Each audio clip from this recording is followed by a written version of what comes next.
Hello, hello, hello. Good evening, morning, noon, or night, everyone, and how are you? Welcome, welcome. Hello, Gidget. Hello, Ren. Hello, Hi. How are you guys? I hope you're all doing fantastically. Alrighty, just finishing off a couple pieces of setup no jutsu. I'm doing well. Thank you for asking. I appreciate it. But a nice, normal, comfortable day at work today. How about you guys? Anything exciting happened in the last couple of days? Spill the tea. I'm always willing to give it a good sip. Alrighty. Right, we should pop on over. And hello. Hi. How are you guys? Welcome. But yes, so as you can see, today we are going to be playing a little old Hive Swap Friend Sim. Oh my god, good. yeah, like I can read into your brain. Oh yeah, I saw Oreo, man. Oreo is so cute, by the way. I saw you post a picture in the server. I melted. It was so cute. Oh my god. Such a precious bean. Because Oreo's a new cat for your household. Aren't they? How are they settling in? How is what kind of personality do they have? Oh my god. So yeah, it's like with my cats, I've got Comet sitting to me on that side, and Acitus around the back, in his cat tree, just chilling, and looks like he's having a nap. Aww. Hello, Xylia, welcome. But yes, so as you can see, tonight we are going to be playing a little Hive Swap Friend Sim. This has been a game which is set in the deep recesses of my Steam library for a long time.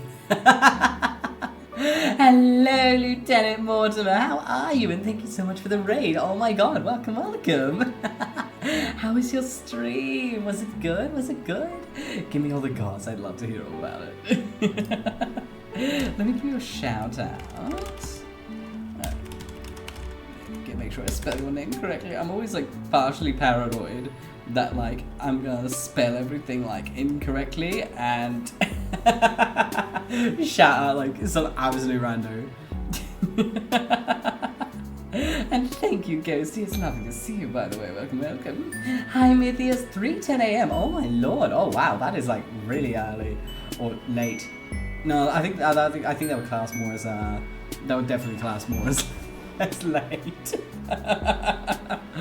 Oh my god, but yes, welcome. But yeah, as I was saying, yeah, we're playing Hive Swap Friend Sim tonight.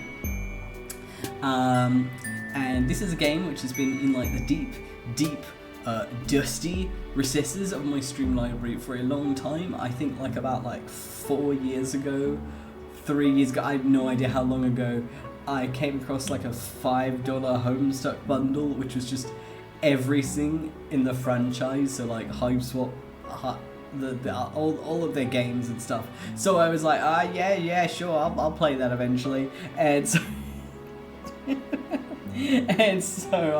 I gave it my $5 about like 3 years ago. I think it was after COVID started. I can't remember. It was that long ago. And so it's just been like sitting, like gathering dust in my Steam library ever since. And so this week I was like, you know what? Time to blow the dust off the old journal and experience some community trauma. Like I've heard some people say that it's pretty good actually, so I've been really curious. Hello, Shara, welcome. Look, it's my putty meows. Honestly, it's probably like one of the few times where like my cats are summoned and you can actually see Comet. Thank you for the hydrate, I appreciate it, and the positive jet. Scuff stream, I mean, I feel that, let's be honest. That's like the stream experience. Oh yeah, oh my god. Oh, so that's who the dog is. Oh my god, Ren, that's such a cute doggo. I swear, pets are the best. Pets are the absolute best. You just want to hug all the doggos and the cats, even though the cats don't want hugs, but who cares? Alrighty, alright. So, start. Okay, so, oh! There's a lot of content. I'm just gonna go with volume 1 of Bloodthirst and Bratwurst. Well, that is an interesting title. I see we're getting down bag for the sausage. I'm sorry, I had to. Hello, dear Rita, how are you? Welcome, and thank you for your contribution, dear friend.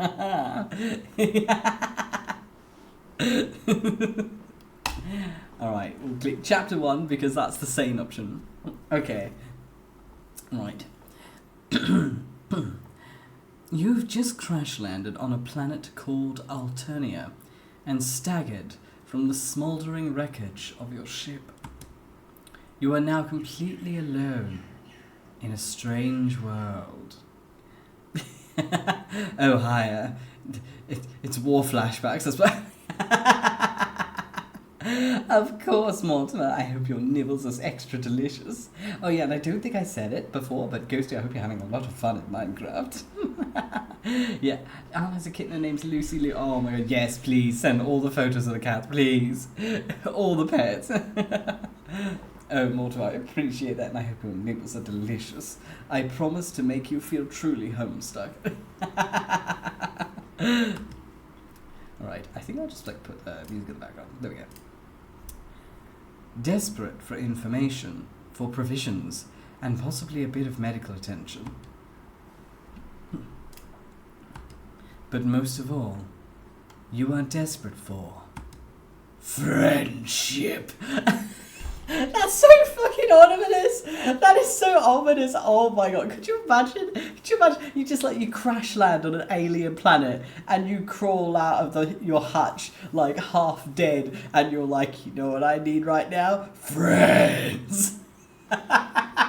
This is a fucking like alien villain origin story right here.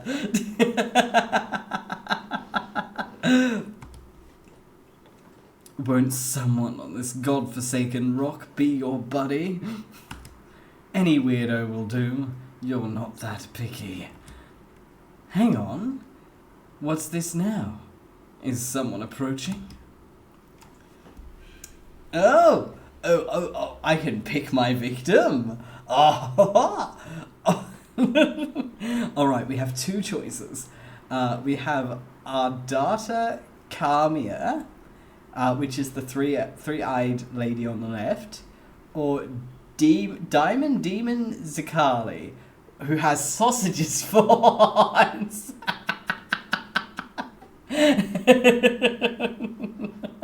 Alright, so the question is, do we want the three-eyed lady or do we want sausage?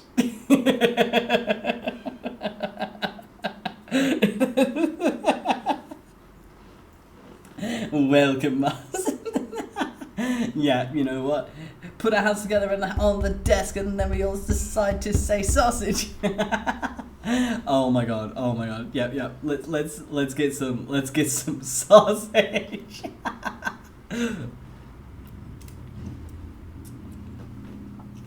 Yes, someone is approaching. A strange, grey-skinned alien with a cozy-looking vest. Perhaps they will make for a good friend.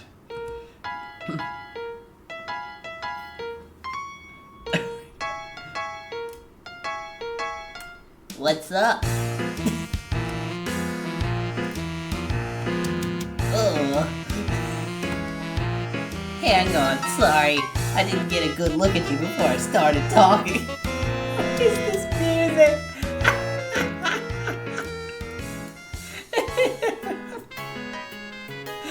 This is me on a piano at 12, but like it's got more rhythm than I thought I had.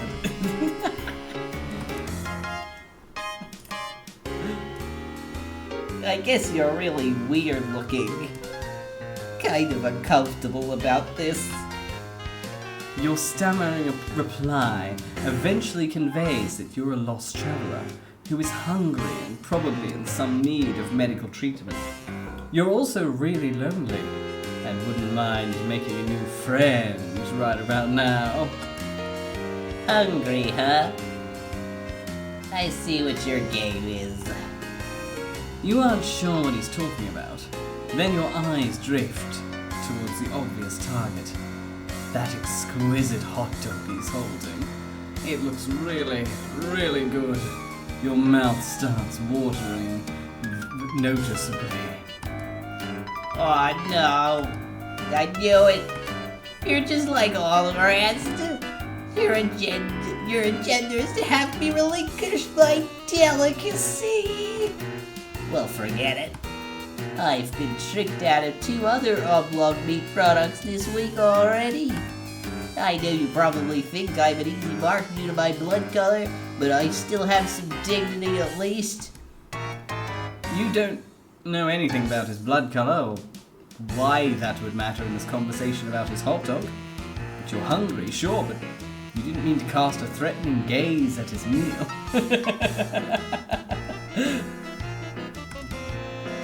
All you really want to do is to make a new buddy, so you don't feel quite so alone in this strange new world. Ah, I see. You just want a friend and not my sweet meat. Sorry, I get a little paranoid when I walk with such delicacies in public. You can't be too careful. Folks tend to get greedy with that greedy look in their eyes around my warm sausage. I can't believe this is actually the script. These are odd ways to express the thing he's saying, you think, but it would be rude to point that out. Probably best to change the subject. Get this blossoming friendship moving in the right direction. Alright, we can ask if he lives nearby, or we can just ask for his sausage.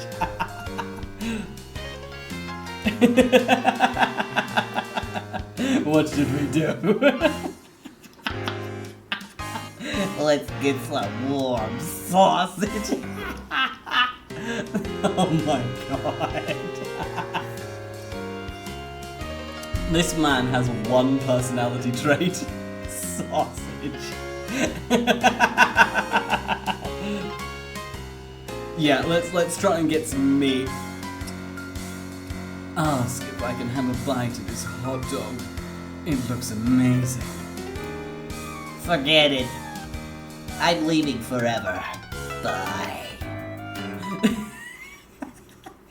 Disrespectful.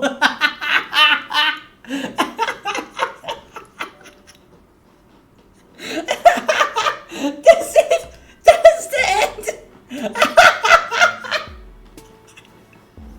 Fucking owned. Just straight up rejected.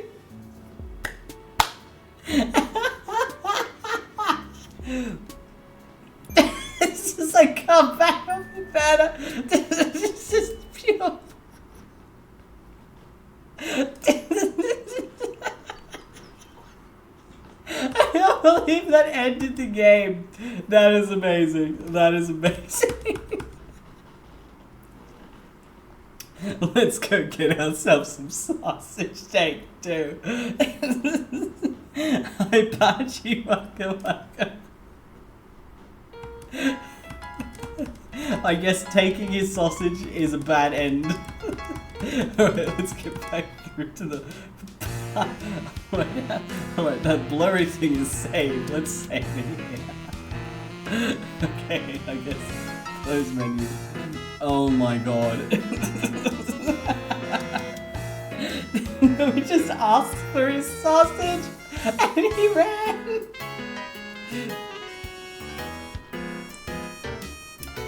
In that case, do you live nearby? Yeah. Or I used to, I mean. My place was bombed by drones a while ago. Now I don't have a hive, but I'm making it work out here. Foraging for tasty things while I can.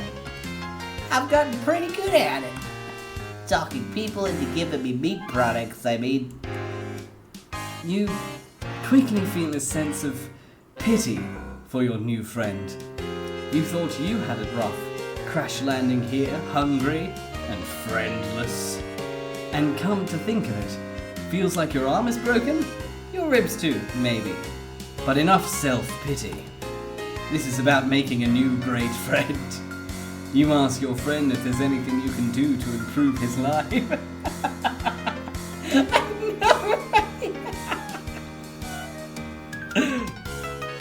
Oh wait, are we friends now? Like, is that official? Man, I don't know. Why don't we slow it down a bit, see how things go? Not saying it's out of the question, I just think I should take some time to see if you're actually friendship material. Someone I trust, you know? You're not just another looky-loo gunning for my delicacy. This guy's personality is protect the sausage. Yeah. What can I say, Mars? The previous rotten game over, stream complete. I'm a sausage speedrunner. And it's super. Oh my god. The game is a hive swap friend sim. And apparently run a quest to make friends of all these fucking weirdos. Oh my god.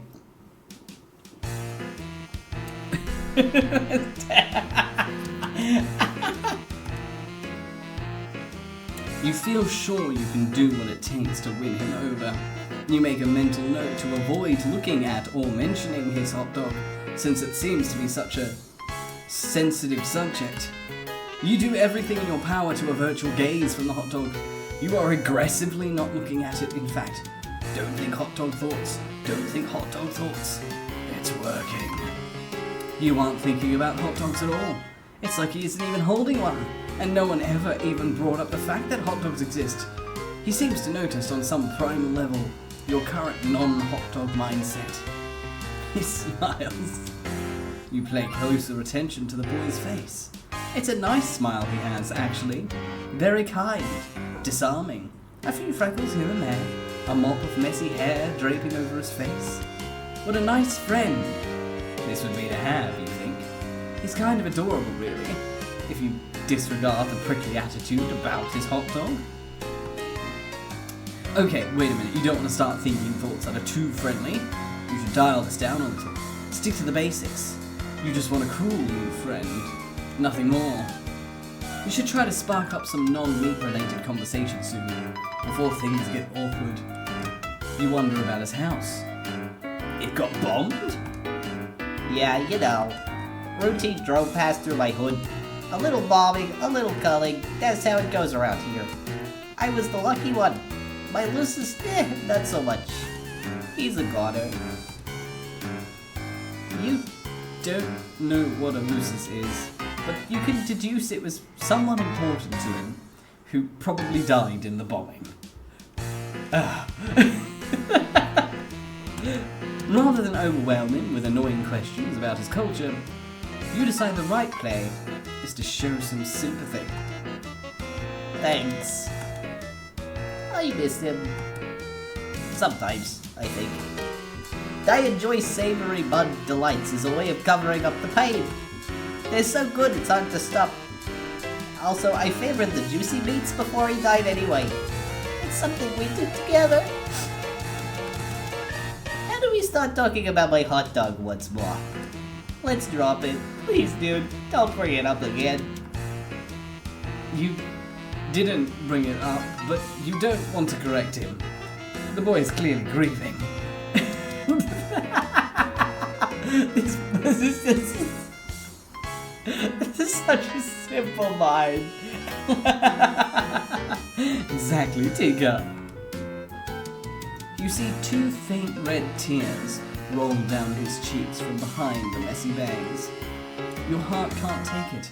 You have to console this homeless boy somehow. Then he'll definitely be your friend. Hello, Vanessa, welcome. But what to do? Save. He's quick to run. Alright. Let's give him a friendly pat on the back. We don't want to get too friendly, otherwise he might run away and take his sausage with him. You keep it simple and pat him on the back a couple times. Everything's going to be okay, since you're his new friend, or at least working towards owning that status. He has a new ally to help him with whatever comes his way. He wipes his tears and appears to get himself back together. Your friendly gesture worked. You're right. I shouldn't let the past get me down. In a way, I'm free. I'm off the grid, they probably think I died. No need to worry about knocks on my door because I don't have a door anymore. Maybe I can live off the land for the rest of my life. Scrounging for sumptuous indulgences wherever I may find them. By rummaging through awful drums or smooth talking the right mark. Sounds like the life, honestly. I'll miss my looseness, but I think he would be proud of me. If I can make it without him, if I can survive on my own, I know he'd be proud. Maybe I don't even need to leave the planet. Maybe I can avoid taking the ordeals altogether. Can't test who you can't find. If I play my cards right, I can probably live to ripe old age on this planet without getting caught. Like hiding in alleys and sewers, scraping together just enough succulent proteins to keep myself going. Honestly, I don't even need to get by that long, since I have a much shorter lifespan than most trolls. So I think I might just be able to make this work. You look confused at the last remark, but again, you don't want to be impolite. He holds up his hand as if to tell you not to bother. I can tell you not from here, it's okay. Rustbloods don't live a long time. Blood classes higher than me live progressively longer the higher you go up. Sea dwellers live basically forever. It's kinda crazy and seems unfair, but that's how it is. I'd be jealous of them, but I think I'm not. I'm almost grateful I don't have to very long to make it in this world. I don't know what I'd do if I had longer. I'm happy to settle into a nice short ride, keep a low profile, take in some good meat along the way. Nothing wrong with that life if you ask me. He is like strangely optimistically pessimistic or pessimistically optimistic, I can't tell. I mean, he's not defeatist, he's got a pretty good attitude.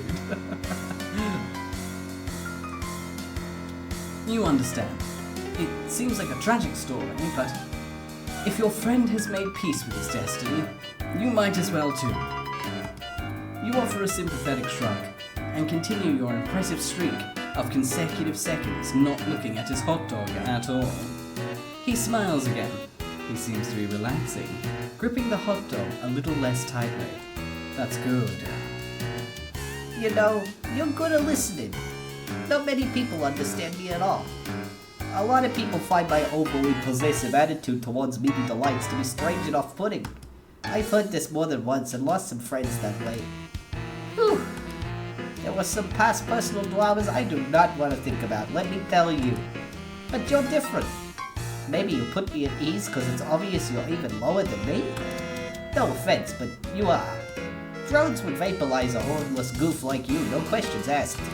Oh, sorry, I didn't mean to scare you.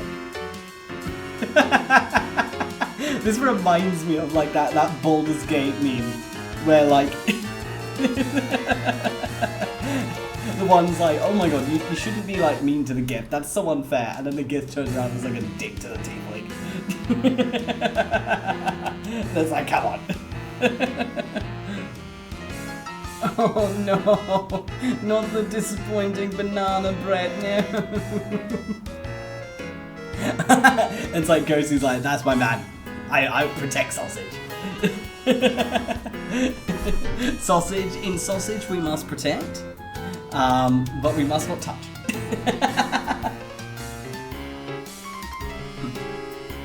You laugh it off. You're not scared, you say. You've survived worst. You pat your broken ribs and wince. You clutch your sore ribs with your broken arm, and wince even harder because of that. Exactly how I like. That's chill as fuck. Oh no, Mars green banana. Sad and mushy. Oh man. Looks like that arm hurts, huh? I guess it's broken. Let's see what we can do about that. Here. Hold this a second. He hands you his hot dog without hesitation.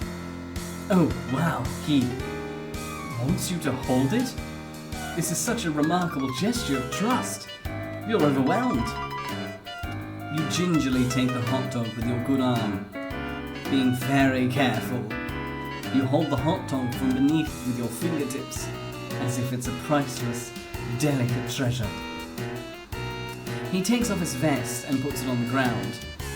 Then he takes off his shirt. You avert your eyes for a moment, then realise that's silly. Nothing particularly indecent about this, you suppose. If he's comfortable, so are you. Then he puts his vest back on, takes the hot dog back from you, and hands you the shirt. Here, make a sling out of it. That should help. He's right. It does help. Your broken arm is a lot more comfortable and secure. The shirt smells like meat, too. You can't tell if you think that's a bonus, or if it's a bit weird. You decide it's a bonus. This is your new friend. He loves meat. And so do you. It's your greatest common interest, in fact. Nice. Yes, no abs. You know, I think we make a pretty good team. I don't know if I'm ready to officially call you my friend yet, but I may be getting close. You're pushing all the right buttons, man. Just being someone who listens and understands. You have no idea how much that means to me. Ah, you're so happy to hear this. It makes your heart sing. Well, if you're keeping it totally real, some of these things he's saying are just a little strange. Like, maybe this boy wasn't really socialized properly by his Lucis, you guess? You just have no chest. Yeah, he took his shirt off. This is the shirtless version, alright?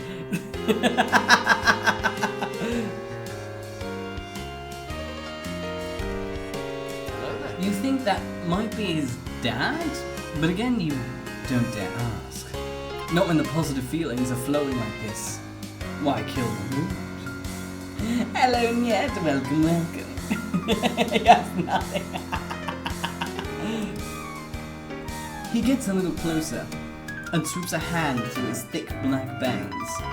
For the briefest moment, you catch a glimpse of one of his eyes, regarding you fondly.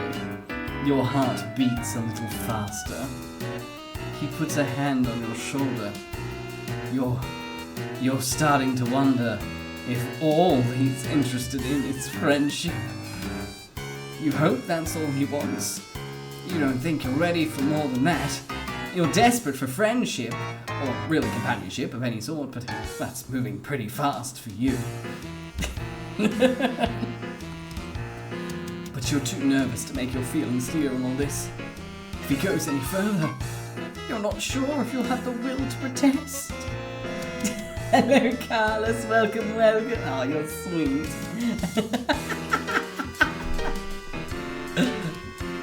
Listen, dude. This gorgeous meat product we both admire, I'm thinking maybe we share it. Oh my god, that's a marriage proposal. Oh, we won the sausage. I think that sounds good, actually. My. Yes, that sounds wonderful. You're so hungry. You're beside yourself with gratitude that demon is willing to share with you something so precious to him. It really means a lot. Oh, Carlos, you're sweet. Mwah. You, Shara, are looking at sausage.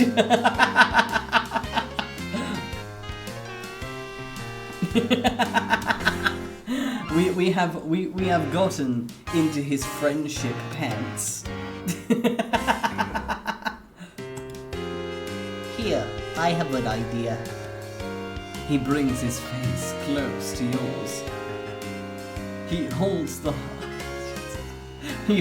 hot dog up between your faces, and with both ends of the hot dog pointing to his mouth and yours. Motherfucker wants to play the pocket game with the sausage. I thought this was friendship. I think they do friends different over here. What the fuck is this? Oh, mother so. Oh my god. It's meet or greet, motherfucker. You've gotta choose. He chose meat. Exactly. I thought this was friendship. This is not friendship. You're not sure what he wants you to do. You can't find the breath to ask. It seems like he wants you to eat the hot dog with him. Lady and the Tramp style. Oh my god, Mars, you literally called it! Sausage ship.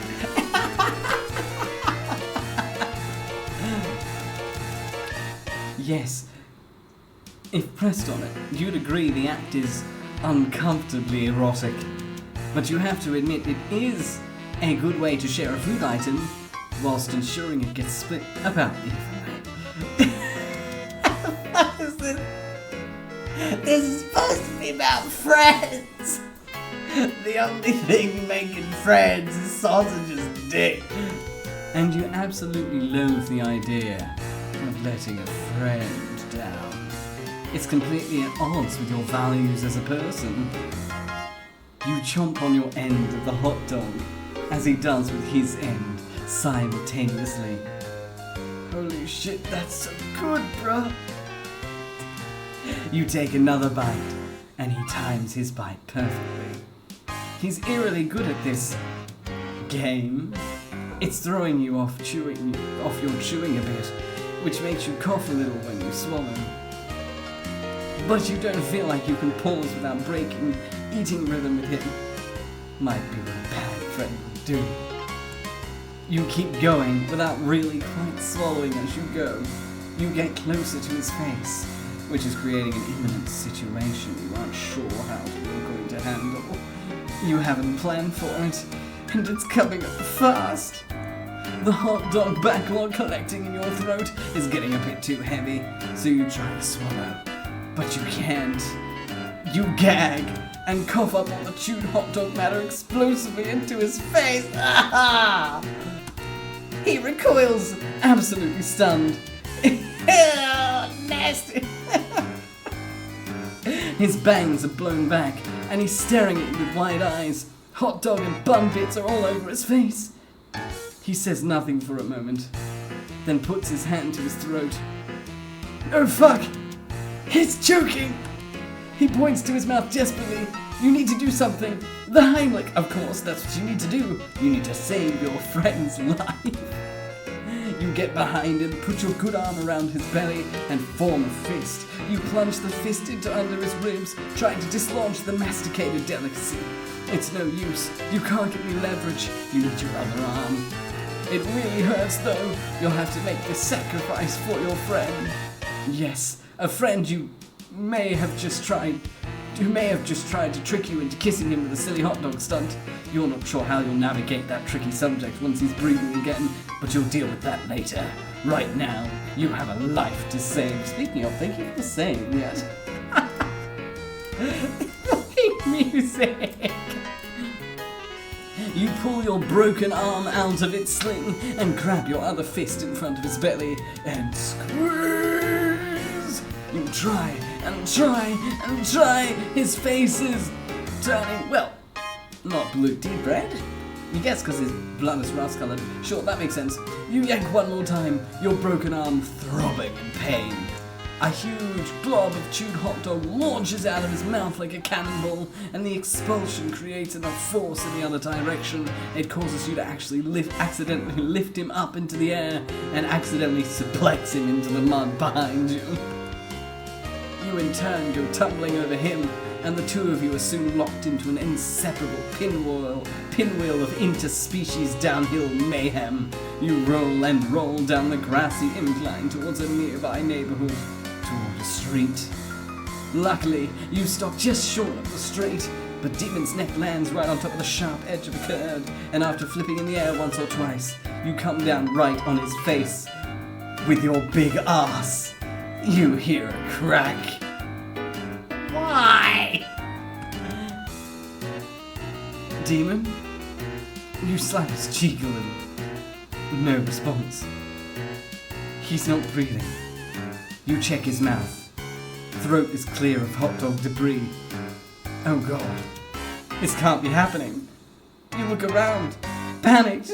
This isn't what you need right now. What you wanted was a friend. You can't be held responsible for alien murder. You have to hide the body. You see a couple of kids creeping out of nearby houses to see what all the commotion is. There's no time. You've got to find a bush or something. What the fuck is happening? There, over there. Looks like that little alien bushy thing. It's pretty small. It'll have to do. You drag the vested, shirtless carcass over to the bush. You dump the body in the bush, and it's really not convincing. It looks like a dead kid was unceremoniously dropped on top of a small bush in a poor attempt to conceal a murder. You've got to come up with a better... Wait a minute. Someone is standing behind you. Hello, stranger.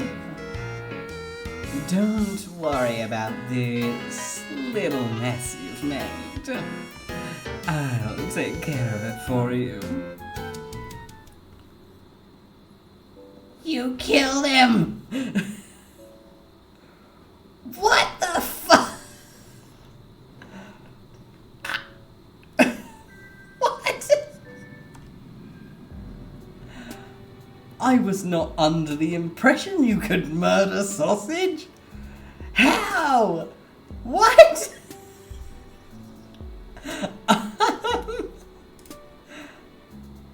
Oh no, that's like that's after the choke too. So he's definitely doomed.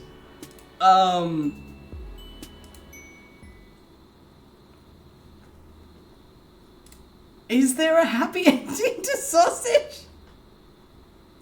I don't know. I want to try and find if we can, like, not kill I can't believe... How did that go from, like, the Sausage Pocky game into murdering sausage? I just... That escalated so fucking quickly. A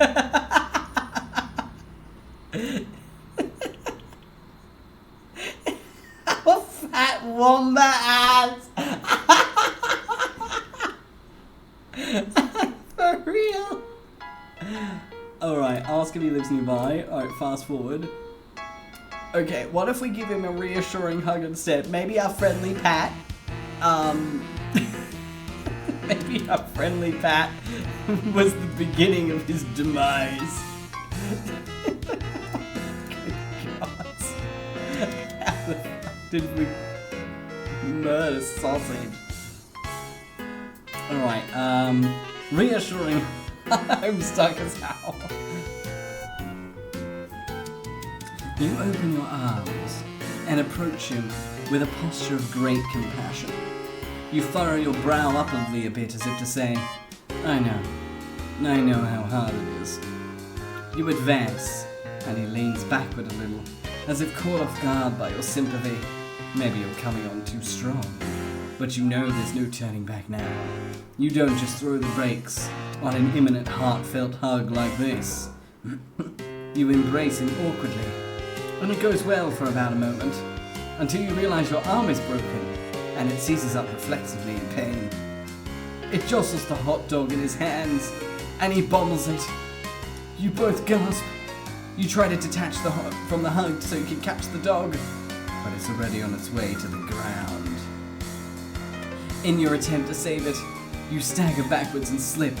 The hot dog gets smooshed under your big dumb ass the moment it makes contact with the ground. Demon lets out a shriek.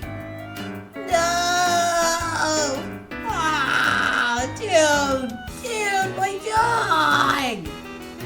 You scramble to get up in time, hoping you're not as owned as it looks. But your feet keep slipping, and your butt keeps grinding the hot dog into the mud.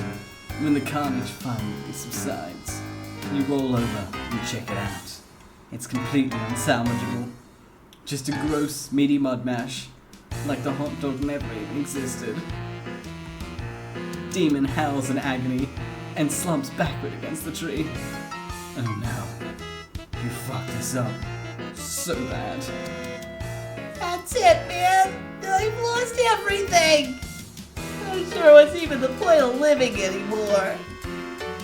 You are absolutely mortified by your clumsiness and foolishness. Legend, and it seems like anal destruction was inevitable. You have a feeling you'll be thinking about this moment for years to come, during those insecure moments when your mind seems to be looking for any excuse to make yourself cringe with self-doubt and shame. Still, you can't help but feel this guy's being a little unreasonable. It's just one hot dog. There are probably plenty of more of those to come by, for those who know where to look in this strange world. He himself said he makes a habit of enjoying these, so they can't be all that uncommon. Maybe he just has an unusual psychological disorder surrounding a fixation on this particular food item. Yes, that could be it. Poor guy. This just means he needs your support as a friend all the more. You won't give up on your friends. Or for that matter, people who are trying desperately to become your friends. That just isn't who you are as a person. Thank you for the hydrateless stretch, Red. I appreciate it. And stretch, arms up, over the head, and yeah. You have an idea. You run it by him with a sense of optimism and salesmanship. The past is behind you. There is no need to wallow in self-incrimination and guilt over the hot dog incident. Demon perks up a little. You want to help me get another hot dog? Absolutely. It could be a fun adventure, you say. Something to bond over, to bring two new bunnies closer together. Okay, you don't say that part out loud, but you really hope it's true. To get rid of our fat woman ass. Clearly, our let's just say that like anaconda don't want none unless you got buns, hon. We have buns confirmed. I don't know. It could be a long shot. Sometimes it can be days before I'm united with another plum tree. Listening with perspiration. Steaming. Relaxing comfortably in a soft, melt-in-your-mouth loaf. Damn. Now I really want a hot dog. I guess I don't have much choice but to take you up on your offer, do I? What do you have in mind? It's a good question. You haven't made a plan yet, and frankly, don't even know where to begin. But he's interested in spending more time with you, which is the most important thing. You'll figure something out. You decide a display of confidence is what's called for here. A real show of leadership to improve morale. You smile hold your head up high, and tell him to follow you. You know exactly what to do. Yeah, like clearly MC is secretly like Kim Kardashian or some shit. Yeah, I know, right? No, but like, yeah. He is so obsessed with sausages, even his horns are sausages. Well, not really, but you give no indication of him. He's definitely intrigued. You've got him hooked, you think. He's probably wondering if he hit the pay dirt, finding a new friend with the hot dog hookup. Of course, you don't have the slightest idea where to find a hot dog, but you've got to admit, you're enjoying the feeling of being important and valued by your potential friend. You don't want to do anything underhanded, yet you can't help but feel you should probably milk this social gambit for all it's worth. This way, you say, as you begin marching confidently in random direction. He obediently follows and begins rubbing his tummy. You begin to feel nervous almost immediately. You have absolutely no idea how this is going to play out, or if it stands any chance of resulting in a hot dog at the end of the journey. Oh well, you'll figure something out along the way. You lead him through streets and winding through the yards of strange-looking houses. He follows. He takes care to make sure that you're both not seen, which could get you both into trouble, apparently. The improvised circuitous route appears to provoke his suspicion. Dude, are you sure you know where a dog is? It seems like maybe you're lost. Oh, absolutely. You're absolutely sure you know where to find one. You say you're just throwing anyone off the trail. Who might have been following you? He nods solemnly, as if that makes perfect sense. Phew. But you can't keep them guessing like this forever. You've got to do something. Take some bold action to keep his interest in this wiener quest. You say, this way, down here. This is a shortcut to the hot dog supply you're privy to. It's the mother lode. In the sewer? Yes, totally. It's just a short trek through the sewer. Shouldn't be more than another hour or several of sewer trudging. That is, if he still has the will to do what it takes to get his hands on more juicy dogs. Oh, hell yeah. You know it. After you, man. An hour later, you're so deep in the sewer you've lost all bearings and sense of direction. You could be anywhere by now. You've taken so many crazy turns. Still, you don't let up for a second that you're lost. You've made each turn with decisive conviction. He's still following you, but now he's having trouble keeping up. He's out of breath and struggling with the foul smell. Can't say you're enjoying it much either, but you can't let on the fact that what you're doing now is anything other than the most casual routine for you. Like you do this every day. Just a quick jaunt through the sewer to hit up this vast, mythical trove of meat products. Okay, when you put it like that, maybe this all sounds a bit insane. Still, you're in too deep to second guess yourself now. Hey, I gotta stop and rest. I can't lie, I'm starving for a heavenly frankfurter, but this might be a bit too much for me. I don't think I'm cut out for this. You pause and look back. He's sitting down now, slumping against a filthy sewer wall. You're intensely relieved to see you may have just won this impromptu game of sewer hot dog chicken. But more importantly than that, this looks like an ideal time to show some sympathy and have a bonding moment with your would-be friend. You sit next to him, and with your broken arm, you put a hand on his knee in a platonic but deeply understanding way. Your arm hurts when you do this, but it's worth it. Every little gesture counts when making a new friend. I kinda suck. My looseness is gone. I don't have any skill.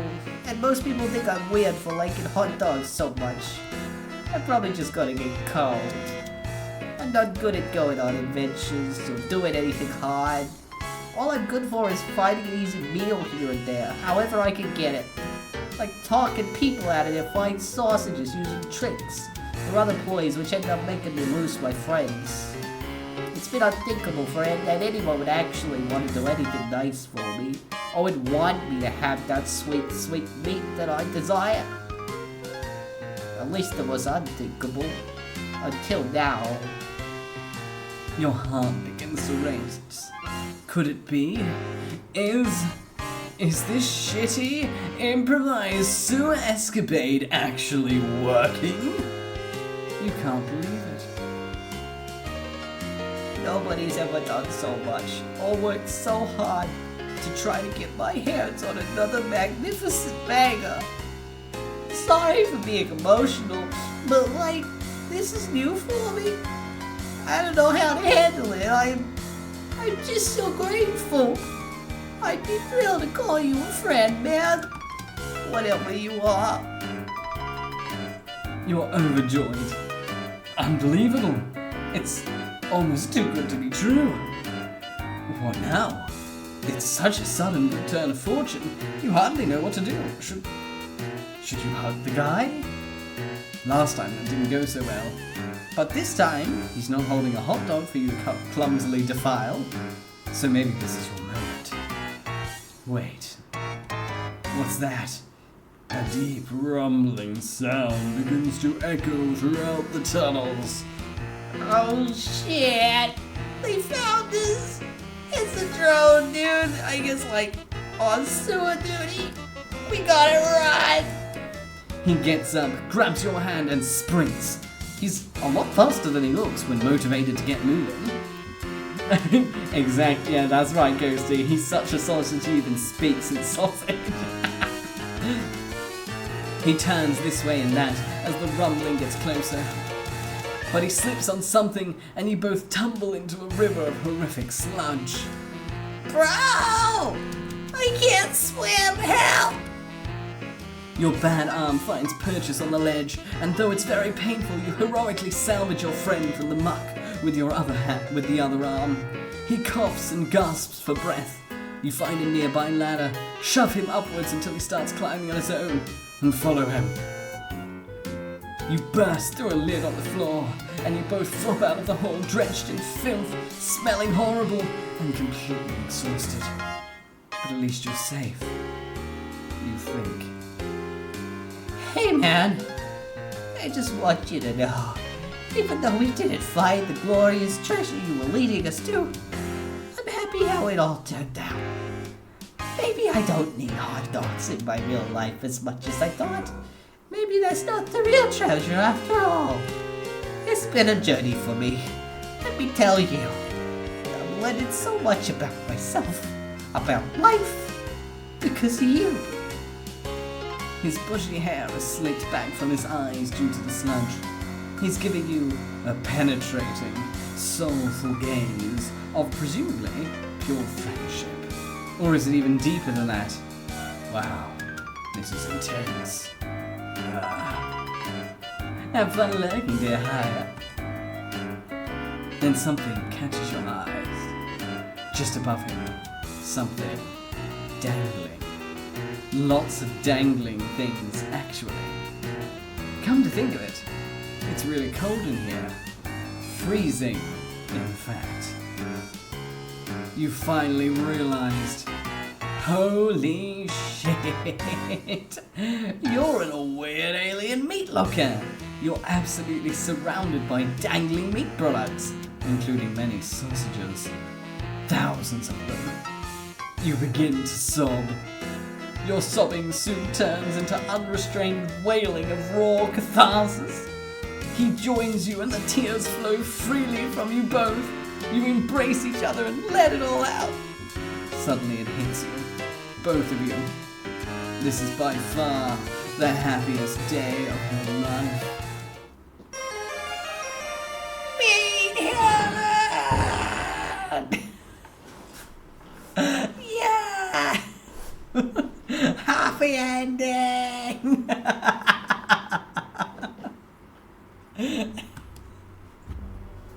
And then Sausage lived happily ever after.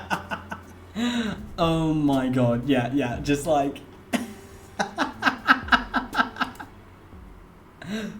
Time to end stream. The end. Like, we have kept Sausage alive and befriended him with infinite sausage.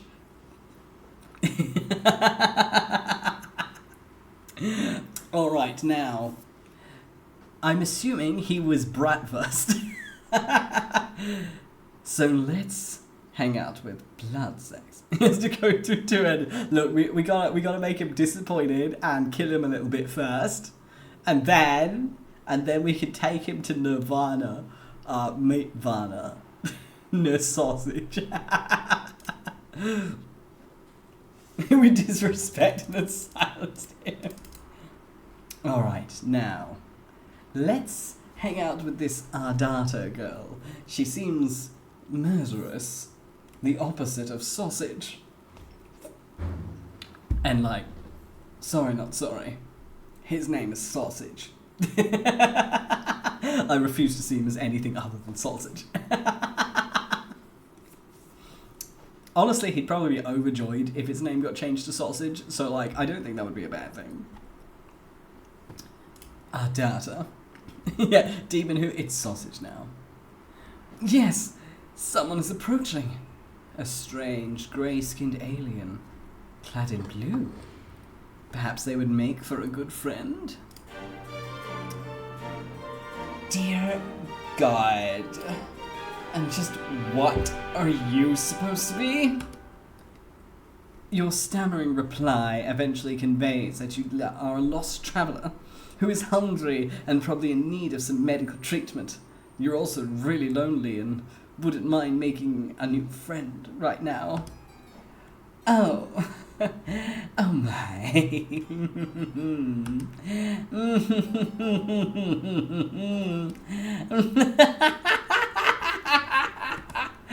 Oh, how funny this is.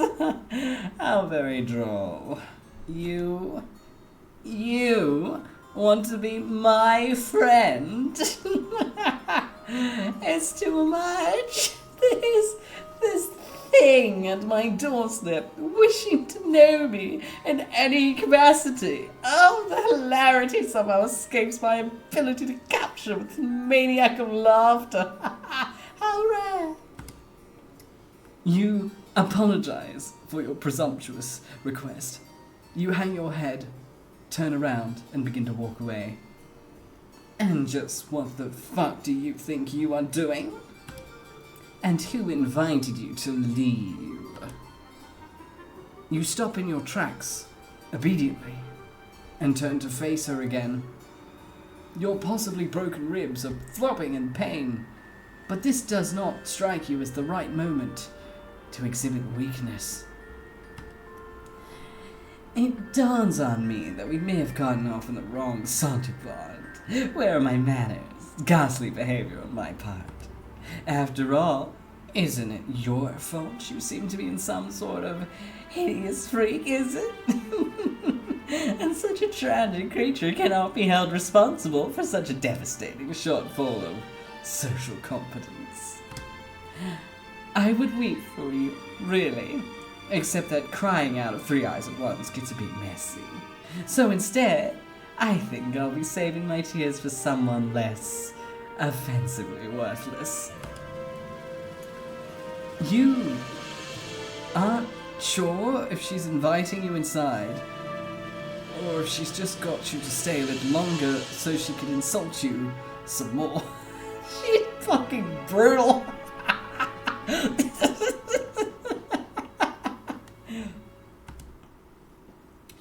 You try to remain stoic, while your confrontational new friend decides what to do with you.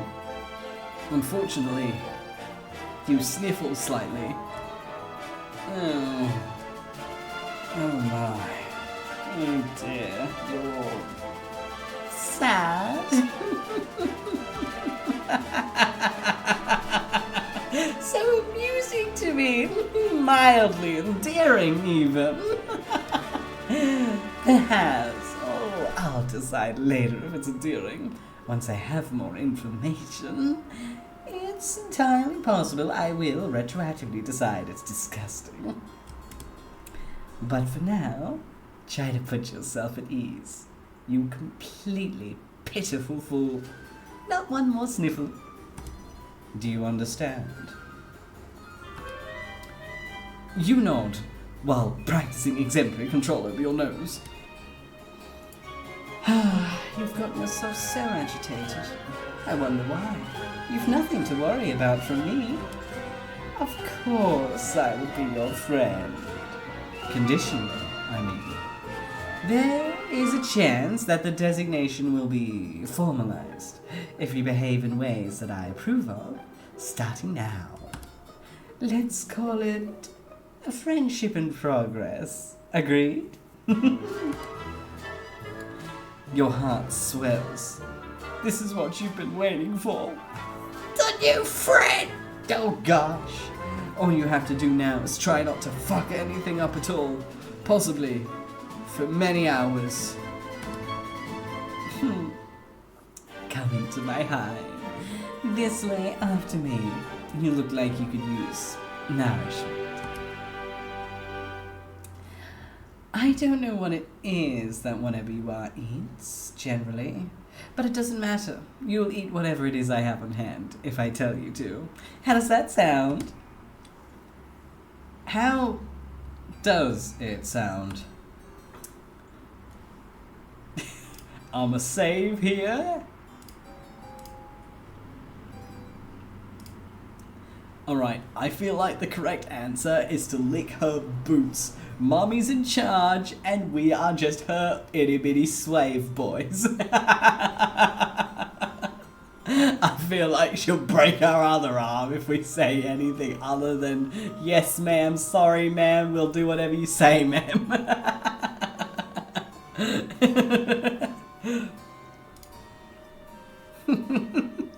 Obviously it sounds good. You will definitely enjoy it. You will enjoy everything I provide you with and tell you to do. I can't imagine any sort of negativity or disagreement coming from one of my friends. I will assume that we share this philosophy when it comes to friendship. You say, oh yeah, absolutely. You nod as enthusiastically as you can, without aggravating your broken ribs. You consider giving her a thumbs up as well, until you realize one of your arms is probably broken too. You'll try to make sure she doesn't notice though. It would probably leave a bad impression. Thank you for the posture check, dear Renwin, I appreciate it. Come with me. There's something I need your help with. You follow her into her hive. It's a bit gloomy in here. You suppose she's gonna fix you something to eat soon, as promised. You pass through a kitchen and out the other side to another room. Okay, you guess dinner can wait. This way. Try not to let any of your broken limbs slow you down. Okay? A good friend wouldn't allow such trifling physical ailments to cause me any inconvenience. Oh. So you guess she does know you're injured. Fair enough. You hobble a little faster and through another door into a much darker room. And now down a flight of stairs. We're gonna get murdered. It's hard to see. There are torches along the wall ahead. A monstrous noise rumbles below. Don't mind her. She's just hungry. She's always hungry, though. What's that? You're hungry, too? I have not forgotten. What sort of piece of shit friend do you take me for? You didn't remind her that you're hungry. You thought it, though. Can she read your mind? You hope not. It's going to make this friendship in progress a bit awkward. Here we are. This is where you'll be most useful to me as a friend. You look around. With a sense of relief, you see no sign of whatever hungry thing was grumbling down here. You are less relieved to see several other kids trapped in cages of various shape and size. One of them makes eye contact with you. The boy is the same kind of alien as her. horns and all. He has a dark red symbol on his shirt, and his expression seems to plead with you. He struggles to say, Help. Your new friend looks unamused and twitches her finger. Help. Blow. He says, Hello. By which I mean, hello, of course. Looks like you're the new friend in progress chosen by the great, beautiful Ardina. She's my savior, my reason for being. I'm nothing without her. I'll hold myself out and let her be the nakedness inside of me if she'd permit it. You turn away from this boy. You don't want to hear anything he has to say. Ever again. Don't mind him. He's always regarded himself as a comedian. Come over here. This is what I need your help with, if you're going to have any value to me as a friend. You're led to a dark corner of this, well, you're going to call it like you see it, this dungeon. Your new friend has a dungeon full of sad, suffering children, and presumably a monster lurking somewhere in here as well. It's not ideal. Then again, social beggars like you can't be choosers. I've been having an awful time with it. You can do it for me. It will save me time. You look at the thing in question. You doubt she's been having an awful time with it. I have a distinct feeling every character in this is a child, but like, they don't look it, and that makes the red flags go insane. She's nuts. Is this how sausages are made? You doubt this because it's still in the box. It's looking completely untouched since it was brought down here. It's a box containing a table? A table that looks ominously like it was designed to keep a person strapped to its surface. I will need you to assemble it. Here's a screwdriver in case you will need it. I will assume other required tools are contained within the box. You take the screwdriver with your non-broken arm. This isn't exactly what you had in mind. You don't know what you had in mind, really. A warm meal and friendly banter? Perhaps a sling for your arm and a remedial balm for your ribs. Still, you open the box without protest. Ooh. Hold on. Before you start, this will make for excellent content. My fans will appreciate this. Oh God, she's a content creator. Hello, dear tiger. Hello, Rose. Welcome, welcome.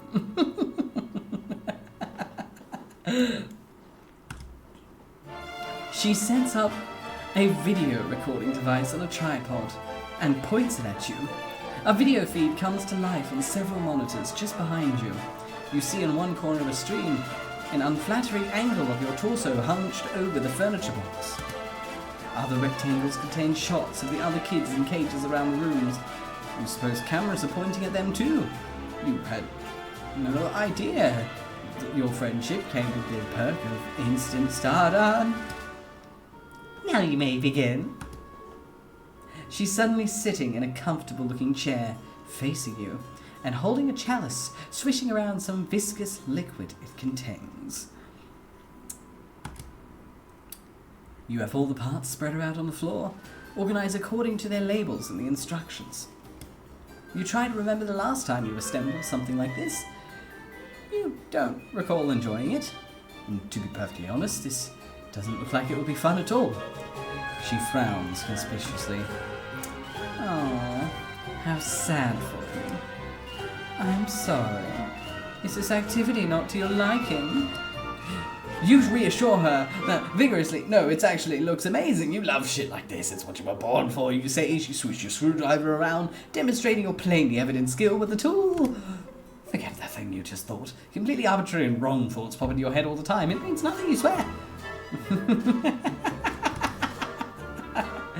Yes, I do hear that a lot. Continue. You open the little bag full of screws.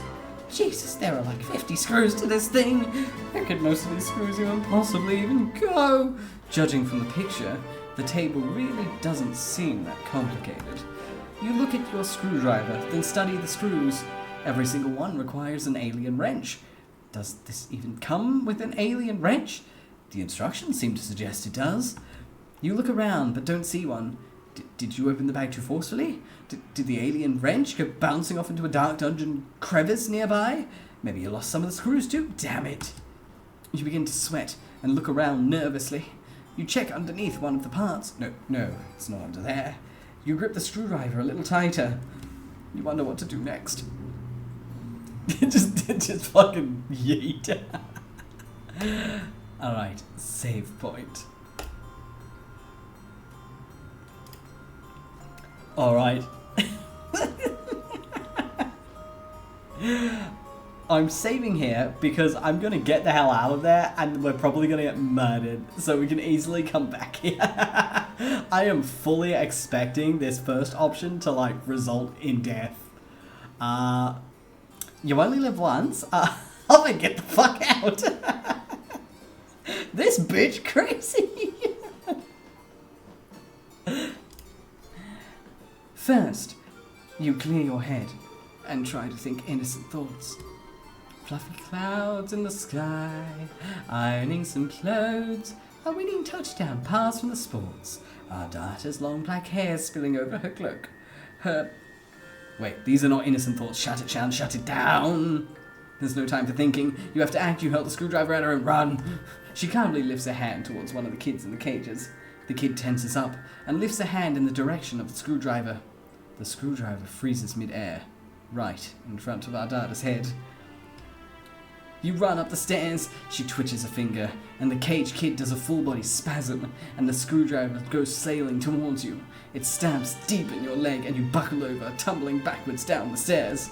You're a crumpled heap at the bottom of the stairs, bleeding, and you think your arm is broken in 2 places now.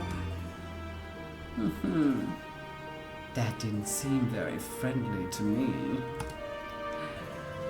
Luckily for you, I'm very determined to make relationships work.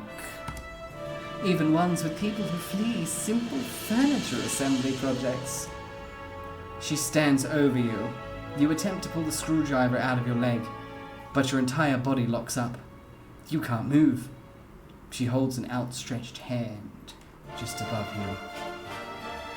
you. Rest well, sweet Renman, sweet dreams. Mwah. You shouldn't try to move yet. And you certainly shouldn't try to pull out that screwdriver. You'll get blood everywhere. To my 3 little eyes, under the present conditions, it seems to me that only one of us should attempt walking up these stairs. You feel relieved. Perhaps she has some sort of alien means of levitating you up the stairs. Wait. No. Your body is tensing up again. It's moving without your permission. You get to your feet without taking the screwdriver out. Wow, that hurts. What is she making you... Wait. What? She can't be. You use both of your arms and all of your strength and pick her up entirely. The pain from your arm is excruciating. Arms with broken bones are not meant for heavy lifting. The additional weight on your wounded leg isn't great either. You hold her as a groom would hold a bride, and she wraps her arms around your neck to hang on to you into what she strikes you as an overly familiar manner. She looks directly into your eyes and grins. This is better. Now, onward and upward, new friend.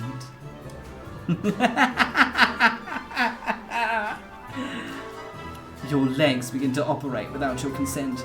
They wobble and struggle under the weight. The wound throbs. You lumber back up the long flight of stairs, carrying her all the way.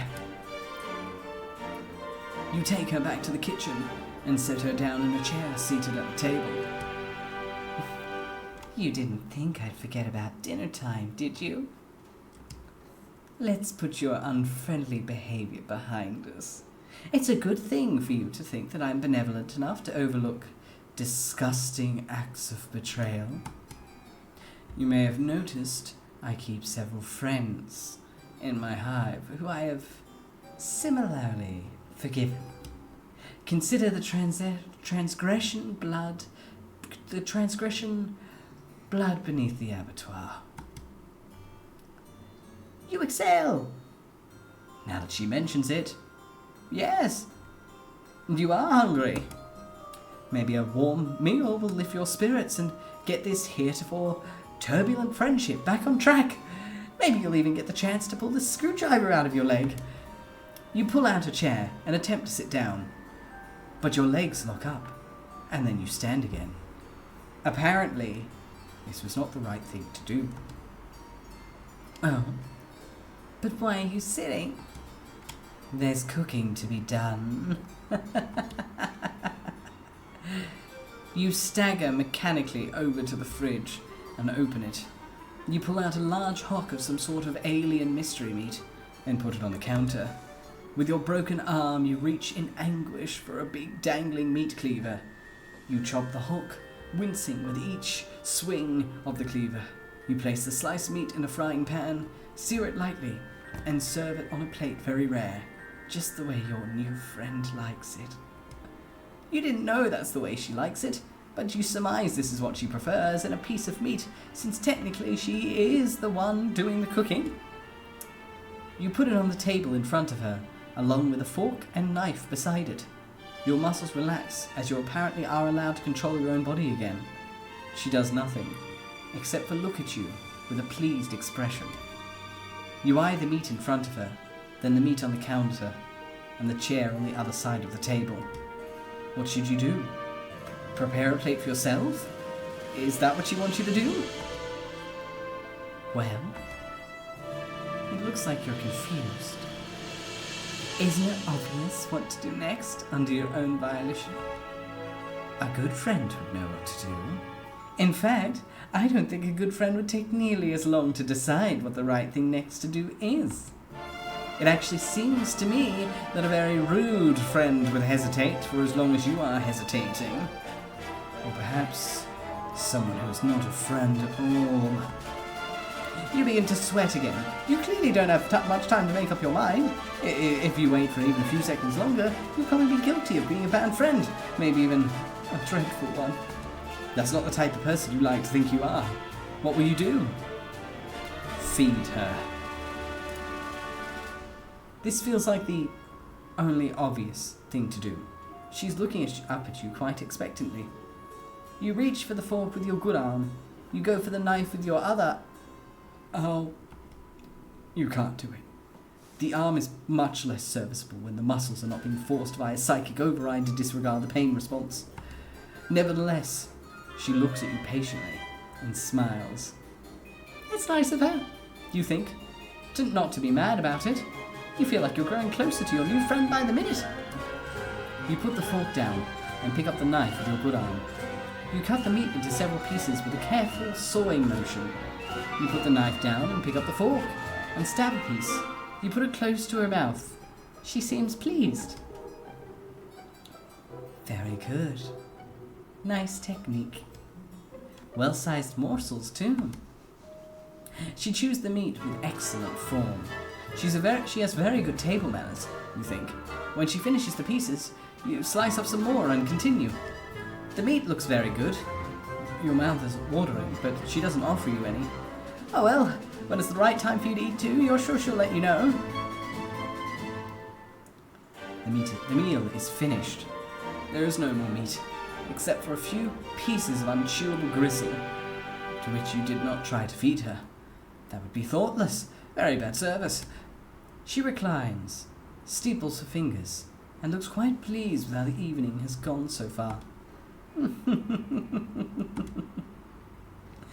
You aren't sure why she's laughing. Did you do something funny?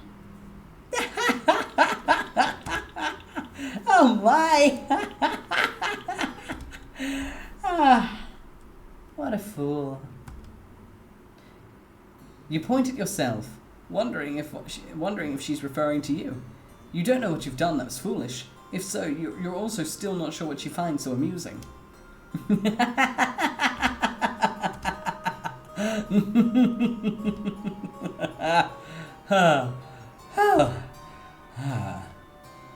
She pauses her laughter for a minute or two, then slowly begins to frown. A faint blue tear rolls down her cheek from her bottom eye.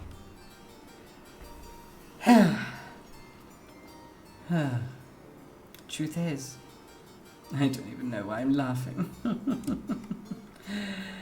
This isn't very funny, what's happening here. It was a good dinner. You did a good job, whoever you are. She puts her face in both of her hands and sobs quietly. You've no idea what to do about this. So you stand there, still holding the fork, feeling a bit useless. There is a lot of pressure, you know, being so respected and admired for your high status in this world. I didn't ask for this, to be so superior to so many. Much is expected of you, much is presumed about what your personality will be before you even develop one. You work hard and build a brand based only on what you think people assume you should be like.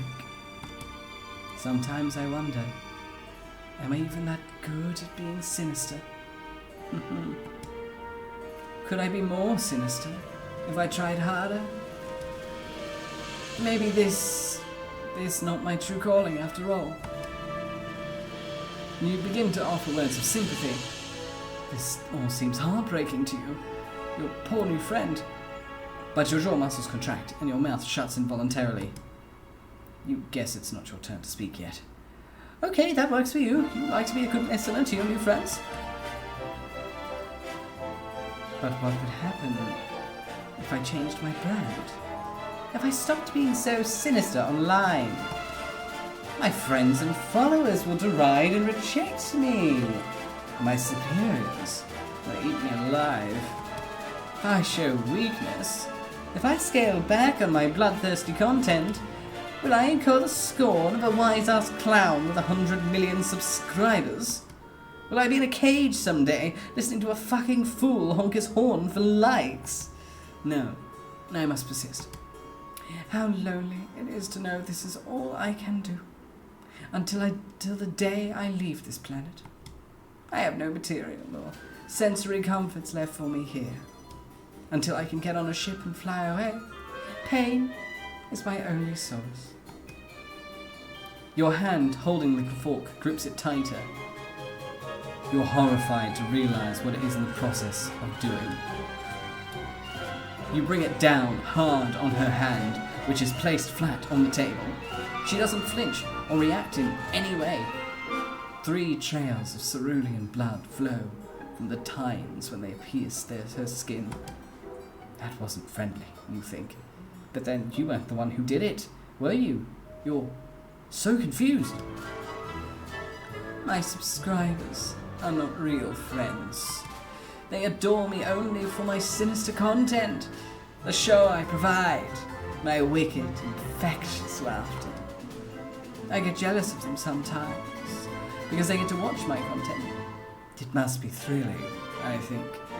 But maybe I'm just jealous of them because they get to be people who aren't me. This is fucking deep.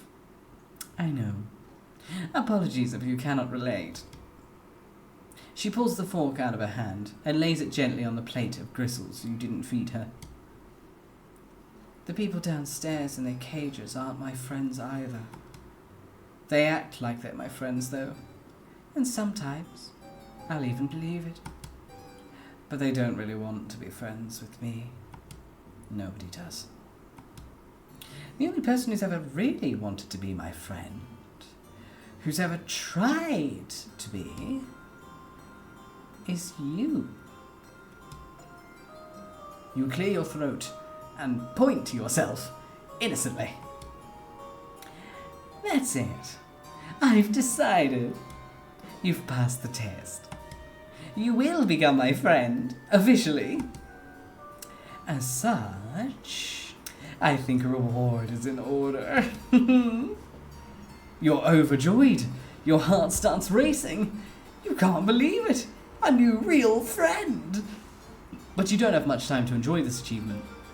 Your body is doing something again. You bend down in a strained motion and pick up the plate and fork. You position the plate over your wide open mouth and scrape in all the remaining gristle and begin chewing. It's virtually inedible. Your mouth humours the act of chewing for 2 seconds, and then you swallow it all of it whole in one painful gulp. Tastes like friendship.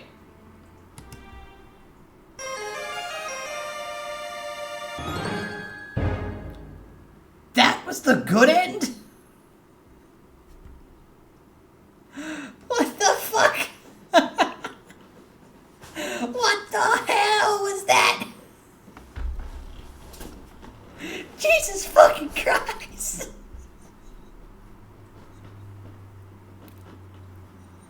That is a wild departure from sausage! MC is... that was just... Let's watch a character slowly get Stockholm Syndrome speedrun edition. What the fuck was that?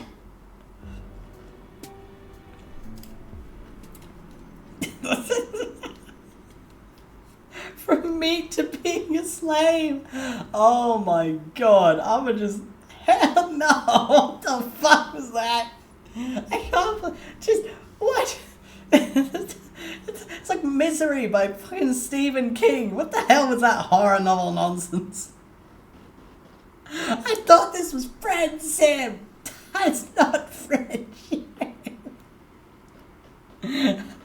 At least we became official friends. Oh my god, that was horrific. Oh my god. Jesus. On to the next options. Let's leave that one in the past. Lower syndrome next to Stockholm.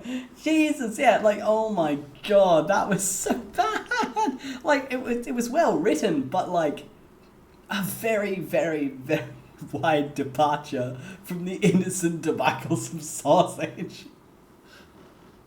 Poor sausage. You stumbled through the streets of a strange alien world. Ever since you crash-landed on this hostile planet, you've been desperate. Desperate for information, for provisions, and possibly for a bit of medical attention. Along the way, you've had some laughs, embarrassing missteps, and maybe even an encounter with alien meat products.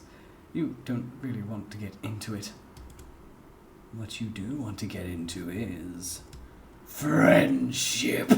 I love how ominous this is fucking written every time. This bitch literally like deadass befriended a homeless sausage goblin and a fucking serial killer. MC has questionable taste. Still friendships. Yeah. Yeah, exactly. Be fucking teabagged him to death. An entire planet of endless friend opportunities await you. Honestly, at this point, you'd make friends with one of those weird purple bushes. You're not picky. Oh, we know. We know, MC, you are definitely not picky. I call it issues. Wait. You see something in the distance. Or perhaps someone. Now, they look softer. They don't look as evil. Alright, we have two options. We have Arty Girl and 80s Boy. Right, wait, should we go for Arty Girl or 80s Boy? I like their vibes. They're much softer. I don't feel like I'm gonna get shanked in a back alley by either of them.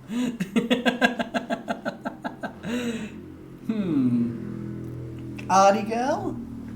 Because she seems adorable. I love the little pose in it. Look how cute. That's cute as fuck. That is. That's hella cute. Ooh, it's an even split. Oh. In that case... Yeah, I don't feel violently threatened by either of you. Let's go with the 80s boy, because that way we will just keep doing it boy girl, boy girl, boy girl. We'll keep it nice and even. We'll keep it nice and even. Alright. His name is 𝐄𝐍𝐕𝐓𝐮𝐞𝐫.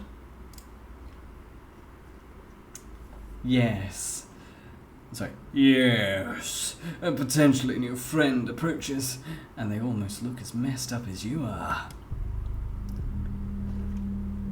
Whoa. What the fuck, 𝐿aMao? You an alien? You nod enthusiastically. You sure hope your prospective new friend is comfortable with extraterrestrials. Things could get pretty awkward otherwise. Haha. You should really, not be outside, 𝐿aMao. Freaks like you will get picked up by drones in a hot second. No offense, 𝐿aMao. You don't like the sound of being picked off by drones. That would really inhibit your companionship plans. You would hastily explain to the strange one-eyed troll that you crash-landed on this planet and are in desperate search of friendship.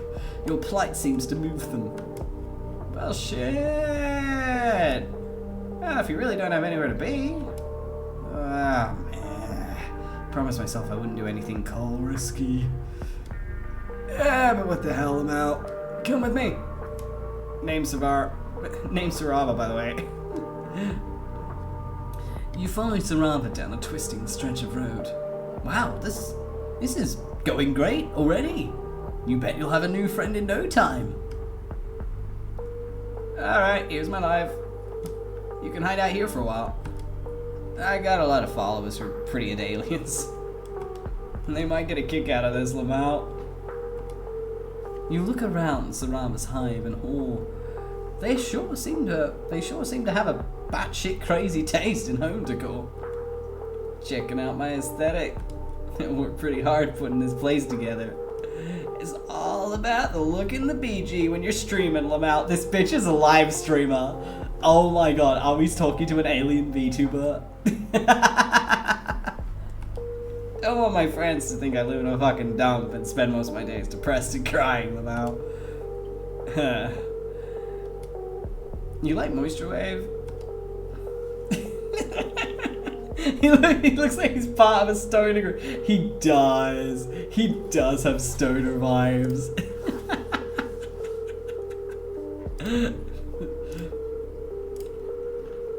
Okay, let's go with... oh yeah, love it. Let's go with that. You have no idea what the hell a Moisture Wave is, but you don't want to offend your new friend. You tell him you love it. Word. I'm actually streaming some chill beats as we speak. Check it. They gesture towards their strangely bulbous alien computer. On the screen is a GrubTube channel. Lo-fi aesthetic incubated beats. Oh my god, this guy is a lo-fi streamer. I love it. We are seeing behind the mask of those 24/7 lo-fi streams on YouTube. Definitely a stoner. Wow, they sure have a lot of subscribers. You asked them if they drew that very nice anime girl they're using as the splash art. Yeah, he is literally the one running one of those 24-hour lo-fi things. Nah, just ripped it off some Eastern Alternian movie and recolored it to look like me. Fucking nailed it, 𝐿aMao. You nod vigorously. This is very impressive. Yeah, I'm kind of a big fucking deal online. I built up my own streaming empire. Worked my ass off, 𝐿aMao. Nurse these beats to health from tragically ill sample loops. It's not all fun and games, though. The life of a popular online guy, you can't even imagine the hardships I've gone through. All in the name of lo-fi chill hop aesthetic Moisture Wave beats. That shit keeps me up at night. 𝐶𝐍𝐕𝐓𝐮 looks into the middle distance, pensively, their one eye filled with poignant emotion. You never knew the life of a streamer could be so vaguely filled with torment. You're moved to cry a single tear. Yeah, you get it. You're really vibing on my emotional frequency, my dude. You know, you gotta suffer for popularity. You nod enthusiastically. You don't think you've ever been particularly popular, but you're very good at suffering. This is going great.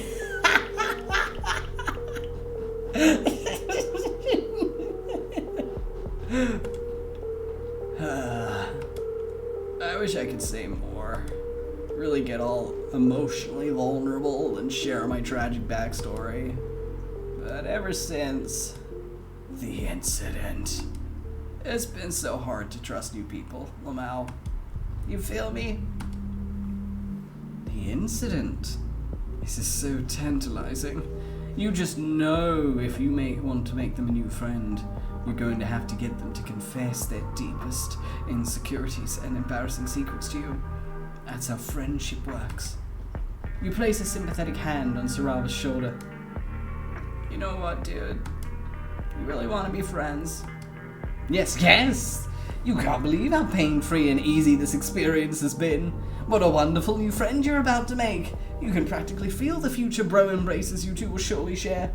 They feel good. They feel right. You sure are ego. But like, if we're gonna be friends, we have got to work on your look. Your aesthetic is basically hot garbage right now, 𝐿aMao. My followers can't see me hanging out with a fucking rando like this. I'm sure you understand. You aren't quite sure you follow? What's wrong with your look? You always thought you had a simplistic charm. A face you could put on a logo. You're not sure if you're ready to change up the tried and true classics for this newfangled teen. But you are so thirsty for 𝐶𝐸𝐕𝐓's sweet friendship nectar. You need to taste it. You have to taste it. With a friend like them, you could really go places. You could be someone. That is the nastiest way to describe a friendship ever. You see that, chat? You see that, chat? I thirst for your friendship nectar. I need to taste it. I have to taste it. Nom, nom, nom, nom. That is so cursed. Oh my god, I hate that. You could finally be down with the hip youth of today. You tell 𝐶𝐸𝐕𝐓 you're willing to try anything to get into the esteemed ranks of their friend list. Well, damn. Hold up, I've got an idea, 𝐿aMao. Follow me. 𝐶𝐸𝐕𝐓 leads you up the winding stairs of their hive. Lining the walls are pictures of 𝐶𝐸𝐕𝐓 in strange poses in several different locations. They're surrounded by a few trolls you don't recognize, in similar silly fashions. Fellow members of the Moisture Wave community? I really gotta take that shit down. They're all dead to me, 𝐿aMao. You want to ask if they mean that literally or not? You never know with trolls, but you keep your mouth shut. Best not to offend your new friend. Let's just move on and never speak of this again. 𝐶𝐸𝐕𝐓 leads you to a fairly large loft bedroom. This room is a bit less ostentatious than the streaming area downstairs. Well, here we are, 𝐿aMao. Welcome to my respite block. We're gonna get you hooked up, 𝐿aMao. If you're gonna be my new friend, you gotta look the part. For, you know, streams and stuff, you know. We'll have to make you a chitter account too. It's good for my image to have friends, 𝐿aMao. The pickings have been pretty slim ever since the incident. On that ominous note, 𝐶𝐸𝐕𝐓 presses a button on the wall and a large door opens to reveal an expansive walk-in closet filled with colourful accessories and clothes. It looks like a regular batshit neon shirt apocalypse. Well, have at it. Unless you want me to help you pick out a look, 𝐿aMao. Let's see. I feel like we should probably let 𝐶𝐸𝐕𝐓 help. Right. Yeah. Let's let 𝐶𝐸𝐕𝐓 help. I feel like whatever we pick out would be garbage. You admit you have no idea how to dress yourself. You could really use your expert advice from a teen. Oh shit. Cue the makeover sequence, bitch. I'm gonna make you look aesthetic as fuck, 𝐿aMao. You stand in the center of Sarava's closet for a good hour as they go back and forth between various fashion items. Man, this troll is really indecisive. You'll think you're gonna go blind from all the neon in here. Okay. I'm done, Lamau. That was surprisingly hard. You have a hard-to-dress body, Lamau. But just in general, you're kind of fucked up looking, TBH. It's chill, though. Because now you look fly as hell. You look at yourself in the mirror.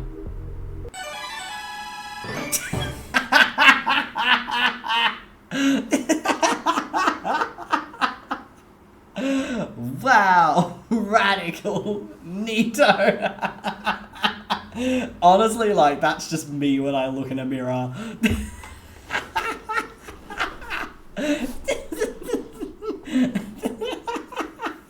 That right there is a sex symbol. Oh my god.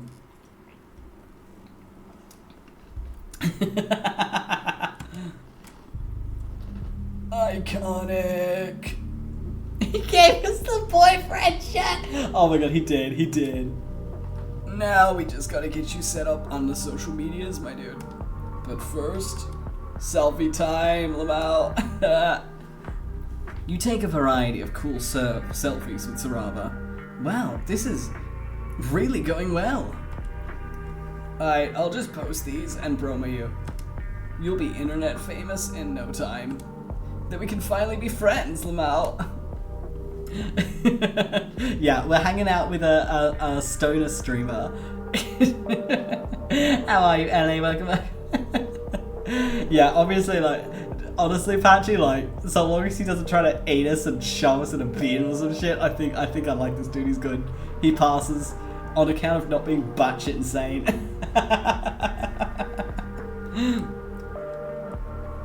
Oh, seems like people are really into you. Check it out. It's true. The likes and comments and subscriptions are just rolling in. Huh. At this rate, you'll be more popular than me. You assure Sarava that this will definitely never happen.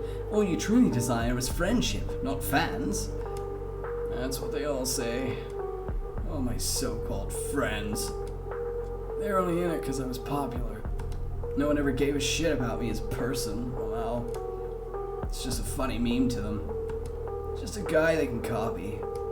You know, high bloods are always stealing my work. My look. My music. I'm the real influencer, but there's violet bloods out there taking my shit and getting twice the followers and tons of money. I'm stuck here in this shitty hive with no friends because they all turned on me. But it's cool. It's chill. I'm totally chill with it. Lamau. Something shifts in Sarava's expression as they get a good look at you. You tense up. Your new friend sure is acting weird. Ding! Sarava checks the notifications on their phone. What the hell did you do? Huh? What? You didn't do anything. You think you can just steal my look and get away with it? All my followers think you're the new big thing because you look like me. They want to know what the hell is going on. When's your new friend stream? What's their sign? Are you kidding me? You haven't even done anything. You're just like all the rest. No, you don't want to be like all the rest. You just want to be friends. It's too late for that now. You've made me look like a fucking idiot. And now there's only one thing to do. I really didn't want it to come to this, but you've left me with no choice. I'm writing a call-out post. Yeah. Sarava types furiously on their device. You can't stand to look. This is the worst possible thing that could have ever happened. Now, no one will ever be your friend ever again. You'll be forced to live on the outskirts of society. A pariah. You can't even begin to imagine the things that Sarava must be writing about you. You must have fucked up so many things in your life to lead to this point. He's writing a tweet longer than he is. There's only one thing to do.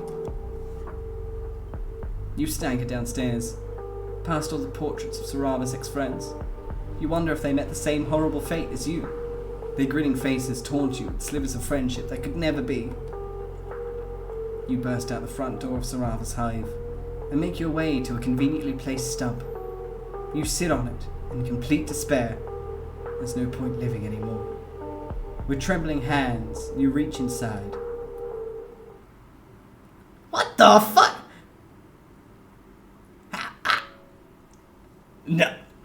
Nani?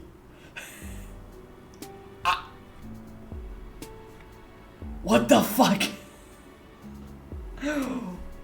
What the fuck? Where the hell he what the fuck? It's Hive Swap friends. What the hell kind of ending is that? What the fuck? I'm gonna pick out my own look. I don't have to. Clearly, you're letting him pick it out as a bad choice. What the fuck was that? Oh my! Where did he even find it? Oh my god! Oh my god! This game is sanity destroying. I'm gonna pick out my own look. Let me sabotage myself. You let 𝐄𝐍𝐕𝐓𝐮 know you're perfectly comfortable picking out your own look. You think you can figure out this fashion business easily enough. What could possibly go wrong? This is child's play. You give the anxiety a go. Yeah. Clearly my fragile ego couldn't handle the Twitter longer. Yeah, man. Fashion's all just about, like, what you're feeling. And also what's trending, but, you know. We're the ones that start the trends. You strike me as a real influencer, Lamau. Go for it, my dude. You enter the closet tentatively. As soon as 𝐄𝐍𝐕𝐓𝐮's out of sight, your stupid ego deflates like a farting balloon. You don't know the first thing about the hip youth alien fashion of today. This is going to be an absolute shit show, you reckon? You're fully prepared to make an utter fool of yourself. Well, might as well get started. Sunglasses, definitely. That's no brainer. No cool guy would be caught dead without a sweet pair of shades. You select the most ostentatious pair available. You think you're getting the hang of this moisture wear aesthetic? You just have to look like the biggest tool possible. Several accessories later...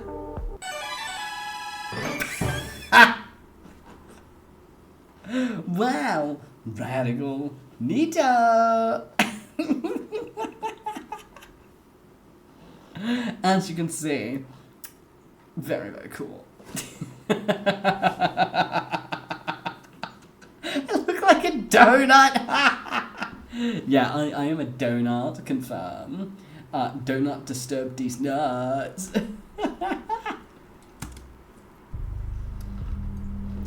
Oh my fuck. This shit is transcendent. Wow. You got me speechless. Just damn. Look at you. It's like you're a whole new guy.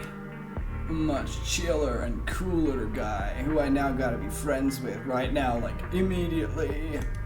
Now all we gotta do is debut you to my hundreds and thousands of followers, Lamau. This is gonna be fucking great. Let me take some selfies. No, put down the camera. Your heart is soaring. You did it. You really did it. You're down with the kids. And now 𝐄𝐍𝐕𝐓𝐮 wants you to take coveted selfies with you. This night couldn't be any better.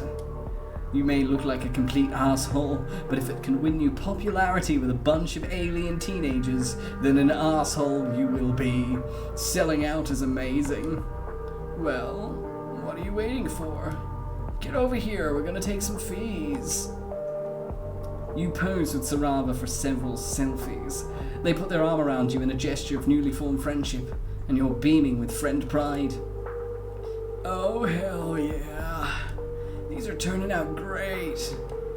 Damn, we're killing it. Now all I gotta do is post them. 𝐄𝐍𝐕𝐓𝐮 fiddles around with their phone for a while. You're so nervous. You've never been internet famous before. You hope the new fame won't change you too much. Or maybe you hope it will change you into someone with tons of friends. And the likes are rolling in. Oh yeah, I live for this shit. This one guy's asking if you want any of your quadrants filled. Oh, and this girl loves your shades. Damn, a lot of people are asking if you're single, 𝐿𝐷. Don't go for it though. My followers are fucking freaks, dude. You aren't quite sure what filling a quadrant is. Sounds like some kind of fucked up alien ritual. But if it's anything like friendship, you're all for it. Oh, I hate that I have context for that. Welcome to my twisted internet fame, 𝐿𝐷. Let's chill out and listen to some beats. You vape? Oh my god, he's a vapor. He's a fucking this bitch is oh my god. This bitch is like smoking fucking HQDs on a street corner.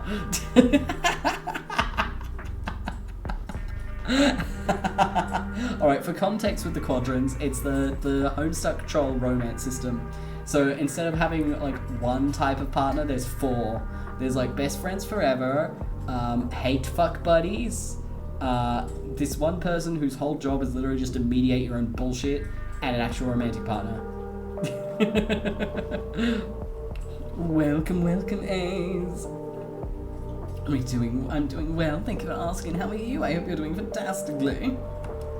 I got a pretty juicy rig downstairs. Before you know it, you're sitting on 𝐄𝐍𝐕𝐓𝐮𝐞𝐫's couch, watching them finagle with a horrifyingly elaborate vape rig that appears to be made out of some sort of living larvae. You don't want to know. 𝐄𝐍𝐕𝐓𝐮 places their mouth on what must surely be a bug anus and inhales deeply. The rig makes an awfully high-pitched rattling noise. You think you're going to vomit. Oh man, that's the good stuff. Here you go, dude. You take the trembling insect into your hands. Well, here goes.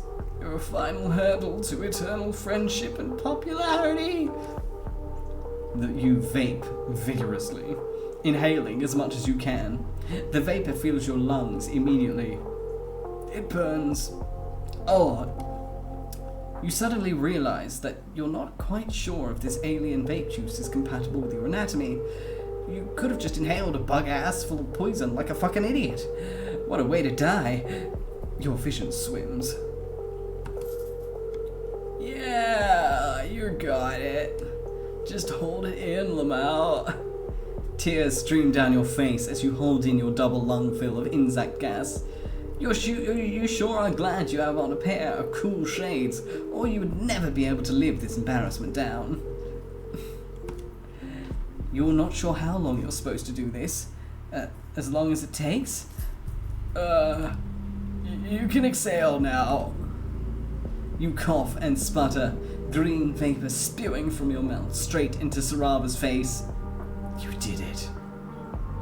You lived. Oh man, that was sick. Your head. Yeah, full stoner confirmed. Oh, your head feels light and woozy, and you giggle. Yeah. The two of you kick back and relax on the couch, and you stare up at the ceiling. Whoa.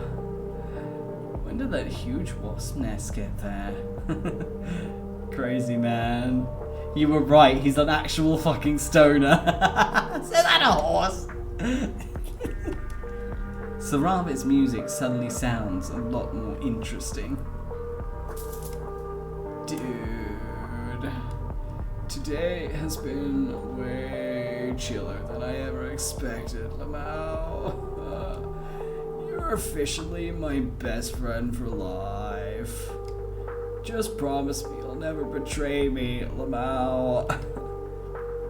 You promise. This is incredible. You love your new friend. You watch as they effortlessly take another huge rip from their vape rig. I've been burned in the past, 𝐿𝐷. It's not easy being popular online. especially as a low blood. I used to be such a fucking big shot. Got into sassy fights with high bloods and cheddar. Always had some shit to say, Lamau. Then shit got out of control. I'm a psionic, so bitches started reporting me as way more powerful than I really am, Lamau. Trying to get me all enslaved and shit so I couldn't keep up with my streams. It's all jealousy, you know? My stupid ass friends all turned on me so they wouldn't be targeted next, Lamau. So I took matters into my own hands. Gouged out my fucking eye. Sick as fuck. Can't use me as a battery, bitch. I still got a big following, but I don't really talk online anymore, Lamau. Better just to stay under the radar and not piss people off. Just be chill. And if I don't get close to my followers, they can't try to use me. Of course, that just means I no longer have any goddamn friends. Lamau. Well, till you. Horse, one horse, I don't know what you're talking about. You're seeing things. Have you been sucking bug farts, good friend? You're truly moved. What a special bond you've formed with your new friend, to have them open up to you about their darkest secrets. This is the most significant and transcendent moment you've ever experienced. The two of you share a beautiful and tender bro embrace, the likes of which you will never be replicated in this known universe again. For all time. Forever. Probably. You really don't know. You're high as fuck right now. High time! Oh my fucking god. So, yeah, just straight up, like, bonding with a stoner.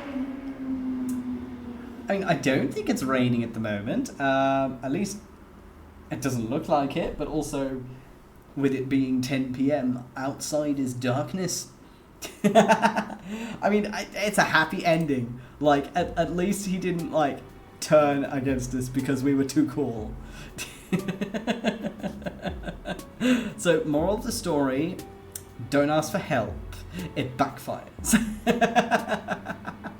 And was it raining in Sydney at the moment? I mean, like, I've heard it's gonna rain soon, like in the next couple of days, but like, weather in Melbourne is a roll of the dice. It's a gacha.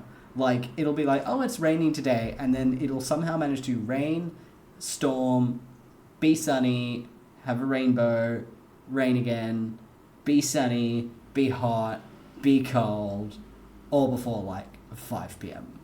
The weather down here is bipolar as fuck. Alright, now hopefully the soft artsy girl is not fucking insane. That's all I want. All I want for Christmas is sane friends.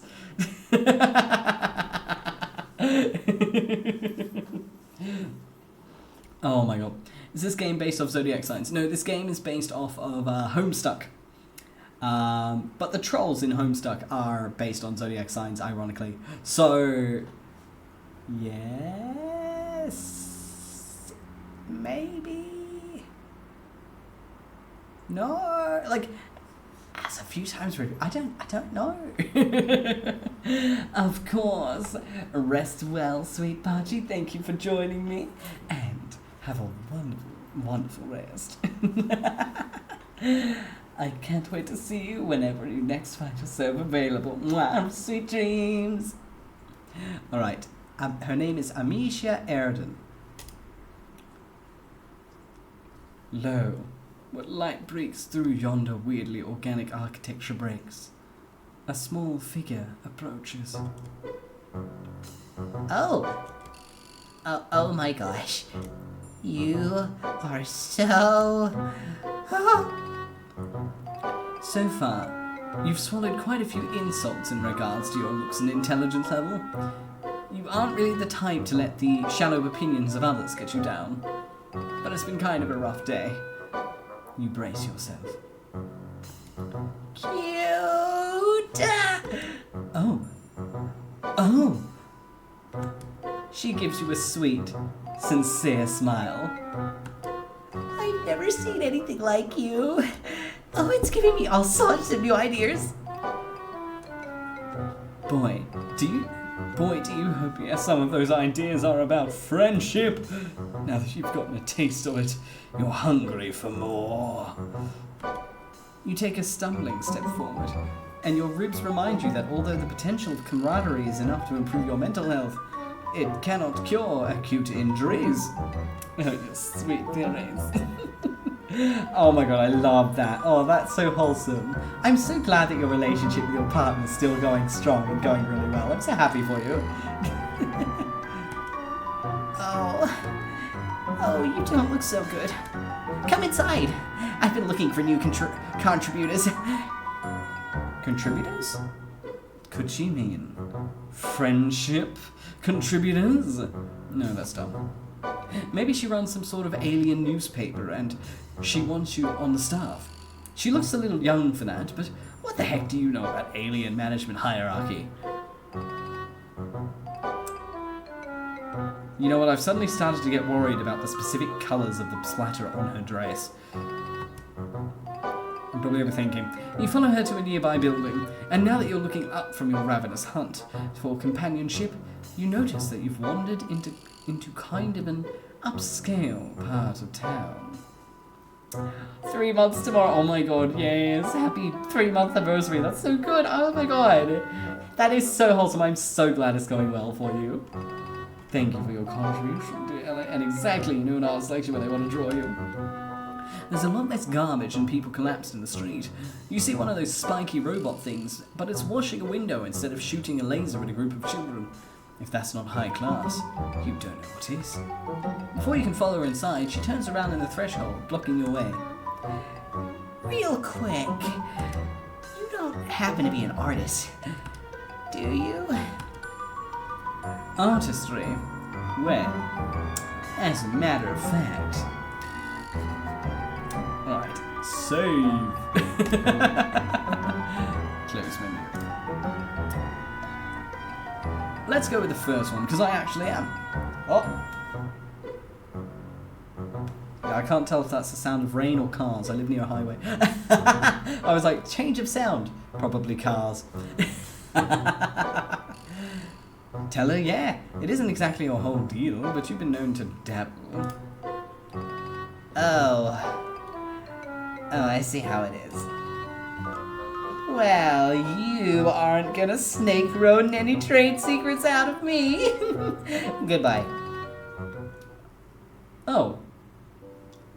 Fuck you. Fuck you. The rude finger too. Fuck you. This bitch. Oh my god. No, I've never had much of a knack for it. Oh, good. Friendships between artists can be so fraught. Much better to just keep things between artists and art appreciators. That way no one can get jealous. The girl's smile widens even further, and you feel an unbelievable rush of joy. Have you finally found someone who isn't a total fucking maniac? And she brought up friendship without you having to mention it at all. It puts a spring in your step, or as much of a spring as possible with a broken arm and a misaligned torso. Welcome back, dear Shara. We're currently hanging out with a seemingly very wholesome artist, but if this game has taught me one thing, trust no one.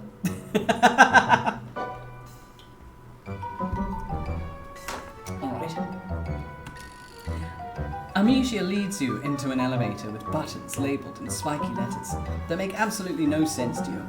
You realise that probably nothing is ever going to make sense to you ever again. That's okay.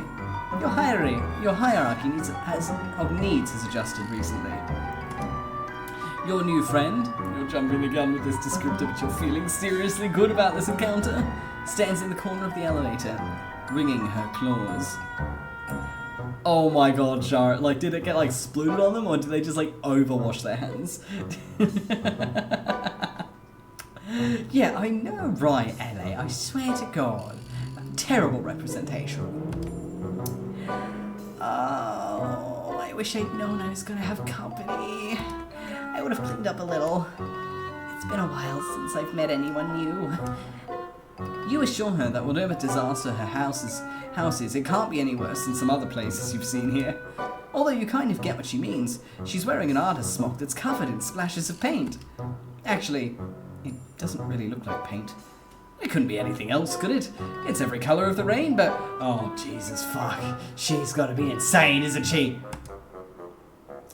The elevator's door slides open, and you step into a space that you're relieved to find is totally recognisable.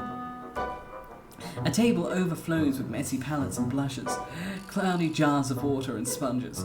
Several easels stand beside the windows to catch the light of the two moons, and a number of canvases lean against the wall, turned so you can't see what's on them. First things first, Amisha brings you over to a wall screen that looks a lot more high-tech than anything you have on your now defunct spaceship. Tapping away at a series of unreadable symbols, she then indicates you should take off your sleeve. Here! Go ahead and stick it in there. She seems to want you to put your injured arm into a large hole in the wall, which you do because you're sure that your new friend has your best interests at heart. The hole shrinks down like a blood pressure cuff, sending bolts of agony through you. You want to yank your arm back out, but you don't. Even if it's broken, you still like having it attached to you. Instead, you shout a lot and thrash your other limbs around. Calm down, you big wriggler. It's like you've never seen a medicalizer before. If you don't stop moving, it won't work. Tears spill down your cheeks, but you force yourself still. You'll bear the pain. You'll do it. For your friend. Hello, Nanami. Welcome to the past and the future combined. She's looking at you so hopefully, and she's so delicate and pretty, almost angelic. You look at her face and tell yourself, it's all gonna be okay. Finally, the hole releases you and you pull out your arm to find it completely healed. You can move your fingers. It doesn't even hurt anymore. Hey, things are looking up. See? I told you. This is great. You're overwhelmed with the urge to celebrate. Alright, I'm gonna save.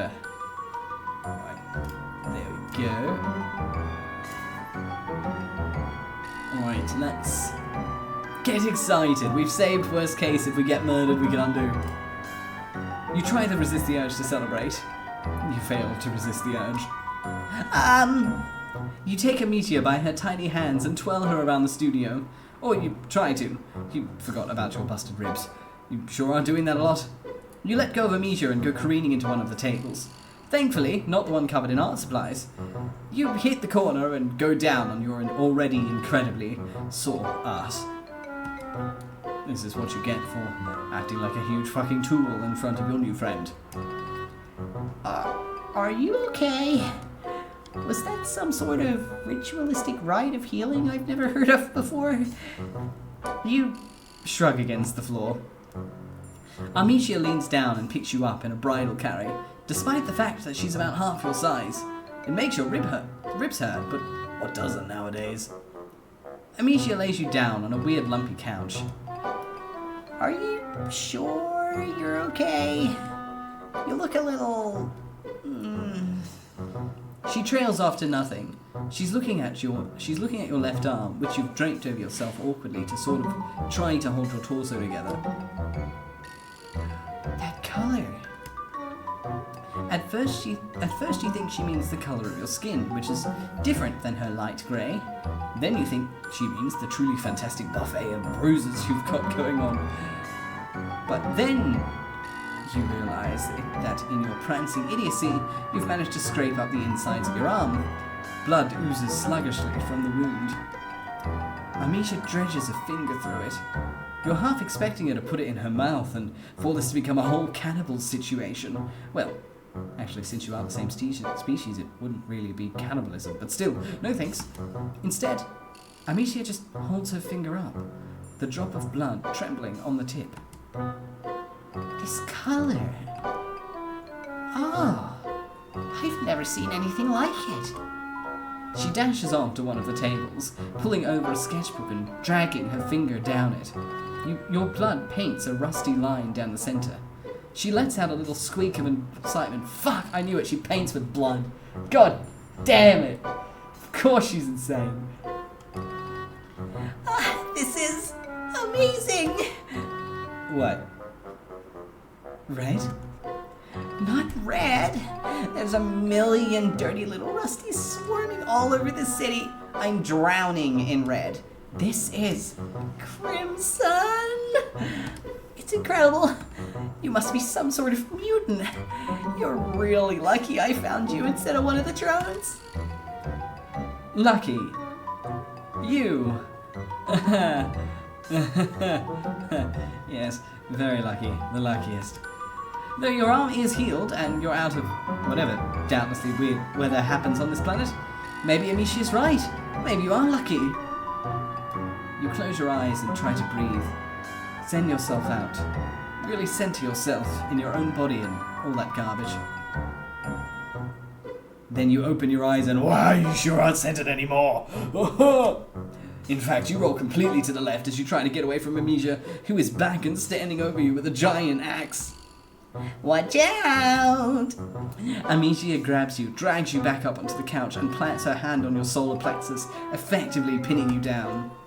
You'll hurt yourself if you keep flopping around like a beach blubber beast. You want to be friends, don't you? You want to help me with my artistic aspirations, right? You get the feeling that she might be trying to manipulate you. Just the tiniest little suspicion. It's possible Amicia has recognized your intense craving for companionship and is trying to exploit it. You don't like being suspicious of any friend, but that is a pretty big axe. I don't know what's got you so worried. I just want to show you my axe.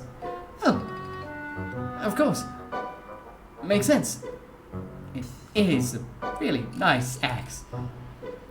You hold your hand for it, but of course it is too heavy for you and your hands are really sweaty and you fumble it. Fumble the really sharp weapon. Amicia tries to catch it before it's too late, and somehow in all the wriggling struggle you end up getting cut, like, very cut, across both of your wrists. In fact, you don't think she could have aimed even better if she'd been trying. Oh dear. I'd agree. Don't struggle. You'll only hurt yourself more, silly. You don't want to do that, do you? No, you definitely don't want to do that. Not after what Butterfingers you've proven to be. Amicia gets up to put the axe down and you kind of lose track of her for a little while. You're bleeding all over her couch and everything all around you starts to go shiny and unreal. She comes back with a couple of little jars that she uses to catch your blood. That's a good idea. You sure are making a mess. You wonder if they're specifically blood jars. They look like gem jars. Alien Jam. Space Jam. God, you love that movie. It's been a long time since you've seen it. Definitely the best PG movie about basketball. Way better than the one with the dog and the clown. Do they even have basketball here? You ask Amicia. She just shushes you and brushes your hair back off your forehead. She keeps smiling and saying comforting things. God, she's such a good friend. Before too long, you do what it's honestly a goddamn shock you haven't done before now. You pass out. When you come to, you're surprised you're not dead. Well, how am I not dead? When you come to, you're propped up against the wall in a weird way that you wouldn't love even if you weren't an invalid, and both your arms are jammed in the hole in the wall. The med hole. The glory hole of well-being. The magic sphincter. You grunt and pull your arms back out. They're healed. The cuts on your wrists are just two faded pink lines. At least she healed us. You know what? At least she fucking healed us. That's like a mile above some of the others. You take a step away from the wall and immediately hit the ground. You may not be actively dying anymore, but you did just lose like half of the blood in your body. God, you're tired. A little giggle makes you turn around, or roll over since you're still on the floor, and probably not getting up anytime soon. It's fine. You've met worse falls in your life. Amicia's still sitting at one of her easels, her hair pulled back beneath a scarf, and a little round glasses perched on her nose. A jar of your blood sits next to her, and as you watch, she dips a brush in. Ah, I'm glad you're awake. I was a little worried I actually killed you back there. She laughs, and you laugh along with her. It's very funny. Actually, everything is funny right now. It's probably the blood loss. You ask what she's painting. You, of course. You inspired me. Ah. Well, right now it just looks like a bunch of red squiggles and some lines, but she's only just started. She's warming up. She sits there on her stool, looking at her palette and chewing on her lip thoughtfully. She looks somewhat nervous. Actually, I want to show you something. Something I've never shown anyone else. She leaps up from her stool and crosses the studio. You roll onto your other side to keep her in your line of sight. You really hope she isn't getting another space jam jar. She starts turning around the canvases one by one. They're all blank, except for one which has a little... Wait, no, that's just a shadow. Every single one of them is blank. You aren't sure you understand. You ask her if these are all just new canvases that she hasn't not gotten a chance to paint on yet. Amicia sighs. No, I've had them forever. I'm just not a real painter. There, I said it. She buries her face in her hands, talking from between her fingers. I'm really good at all the other parts, the material and the studio. I even make my own paints. I just could never do the actual sitting down and doing art part. She just looks so despondent. You wish you could do something, but you don't really know that much about art, and you probably can't stand up yet. You tell her that she looks like she's moving in the right direction, at least. You don't even have a studio or brushes or stuff like that. You're painting you with you. Of course you have no aspirations of being a painter, but you leave that part out. Oh, thank you for summoning my cool shades. Am I cool now, people? That's just it. I felt inspired for the first time ever. I think it has to be your messed up, disgusting mutant blood. There's really no other explanation. She takes a knee beside you, picking up one of your limp hands with hers. They're cold, like she's been pressing them to a glass window in winter. Usually, I just finish off my contributors quickly. I don't have time to deal with a bunch of injured low-bloods moaning around my studio. But I couldn't use your blood up all at once. You're far too special for that. You gaze at Amicia.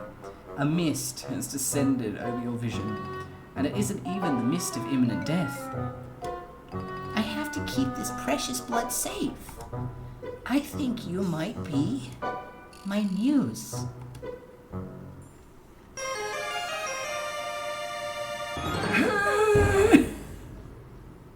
That's nice. I'm glad she likes us.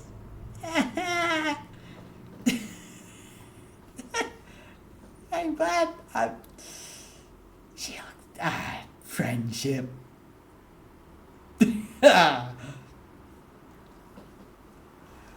Why is everyone insane?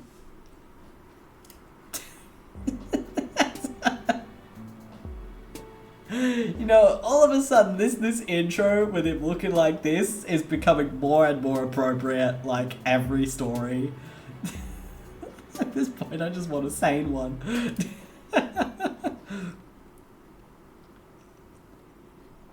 Okay, Volume 3 of Ladies Grey and Lucy White.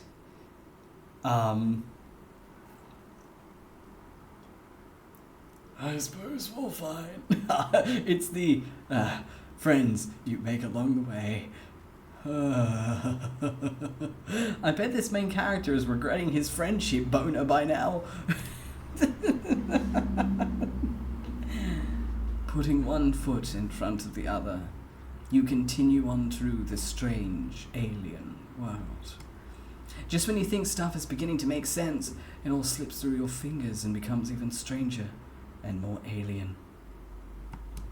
There does, however, seem to be one thing that remains constant through all planets and walks of life.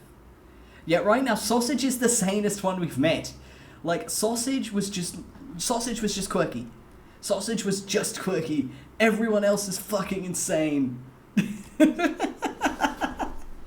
Sausage was just quirky. Like, Sausage is best friend right now. It's like Sausage started off as like a C rank, but everyone else is getting F, double F, triple F. C suddenly doesn't look that bad. And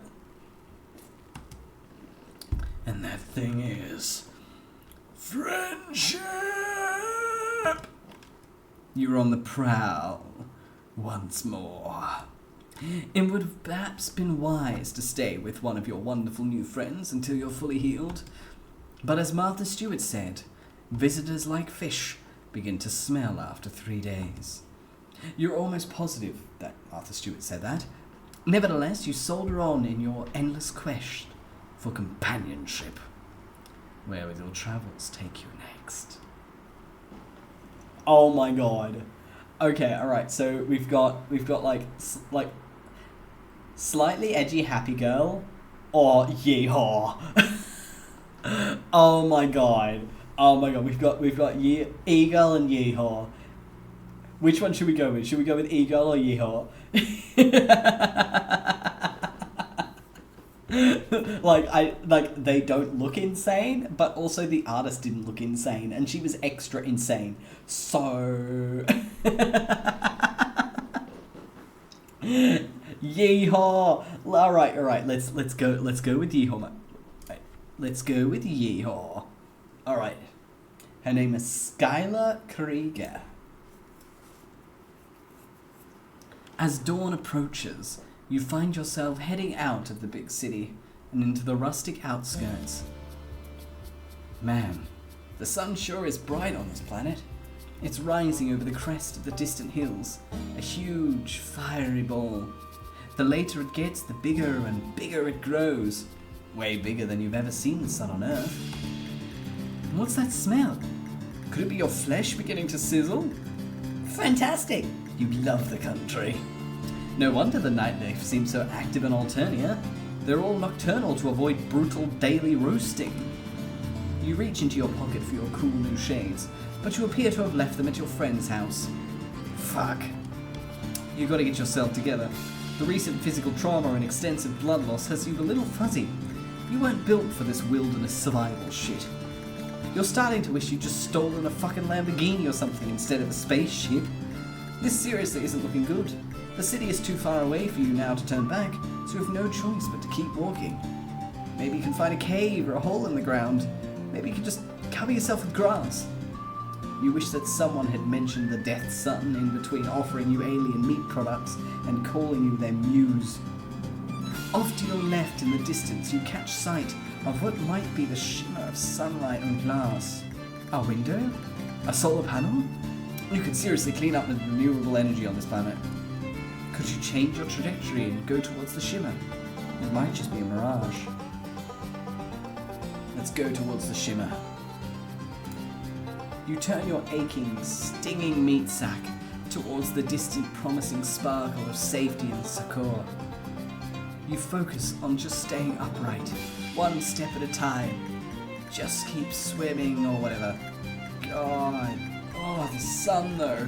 You need SPF 5 million for this nonsense. But then, almost like it has picked itself up to come scuttling to meet you, you suddenly find yourself in front of a long, low structure. You let out a yelp of anguish, pounding on the door. At least you hope it's the door. What in the world? The door opens and you fall inside with one of the most pathetic whimpers of your career. Hello, 𝐄𝐍𝐕𝐓𝐮𝐞𝐫, we're getting some troll pussy. No, we're getting traumatized. Blessed darkness closes in on you, and from right beside you comes a sniffling yip. like some joker is making fun of your dire situation. Something warm and wet glides up your stinging cheek. Hold on, lady. Give him some room. A pair of hands help you sit up, gently. Your eyes haven't adjusted to make out more than a couple shapes, one upright and one lower to the ground. What were you doing out there? Can you stand? Strong arms pull you to your feet.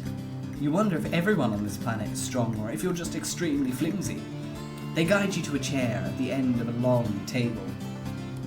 Stutteringly, you begin to explain yourself, that you're an injured, exhausted traveller who's ravenous for pals.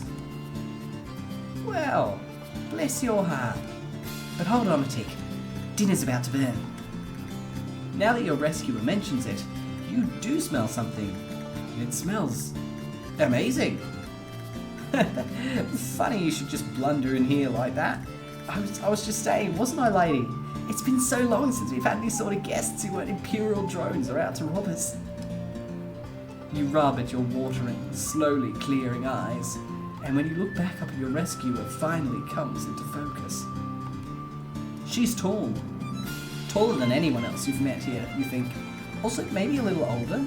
Not that you're an expert in troll physiology, but she kind of just has an air of knowledgeable confidence. She's wearing a fringed jacket and holding up a plate. There you go. Your Oculus feeling any better?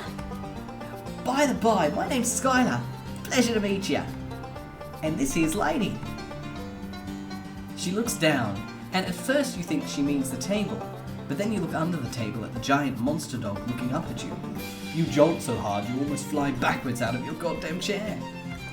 Whoa there. No need for theatrics. She looks a little like one of those lassie dogs with a pointed nose, except enormous and pure white. It barks practically shake the whole house. Hey there, lady. No need to be rude. They clearly had a hell of a time and they don't look dangerous. Just really peculiar. Besides, if they try anything, you and me can take them. Skylar puts her hands on her hips, staring you down with thunderous yellow eyes. Right. No funny business, you hear? You swallow and nod, trying to look unthreatening and obliging, ready for anything. For instance, friendship. You're so ready for that. Skylar sets down the plate she's holding. Here, have a grub cake. There's plenty. That sounds gross as hell, but what's sitting on the plate looks and smells exactly like a normal pancake. Golden brown and crispy at the edges. There's boiled tree blood too, if you like.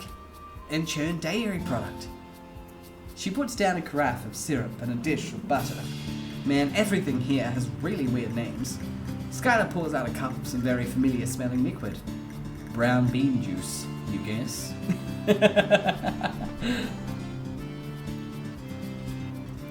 I mean, like, let's be honest, 𝐄𝐍𝐕𝐓𝐮𝐞𝐫. You missed it, but the last person turned our blood into paint. We had someone turn us into their slave. And we were nerfed by a stoner and chased by a sausage man of whom we at one point murdered with our fat ass. Cannibalism doesn't sound too bad.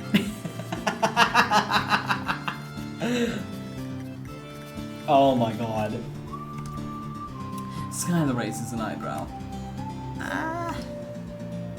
No. That's just coffee. She sits down next to you. You're lucky you're only out in the light at dawn. Nobody wants to be out in direct alternating sunlight because jade bloods. And no offense, but you certainly ain't any jade blood than I've ever seen. At first I thought you were some sort of mutated blussus because you don't have any horns and you were grunting and yipping up the storm back there. But you're an alien, right? Don't worry, I won't call the drones. I'd best be getting used to being around aliens anyway, seeing as how I'm going to be seeing a whole mess of y'all come next week. She laughs nervously. You aren't sure what she's talking about. Do you even need to specify that anymore? It's just natural law at this point. Gravity, the compensation of energy, and you don't know what the fuck is going on. Lady, would you mind drawing a bath for our guest? No offense, but you smell like you could use one. You can't argue with that. Oh yeah, and you want to know the best part, Kaneko? The stoners, they get stoned because they suck their weed out of bug butts. They get stoned on bug farts.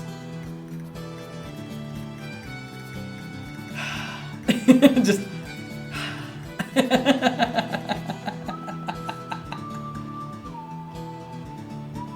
I mean, very true, Kaneko, very true. You can't argue with that. You offer her a cautious smile.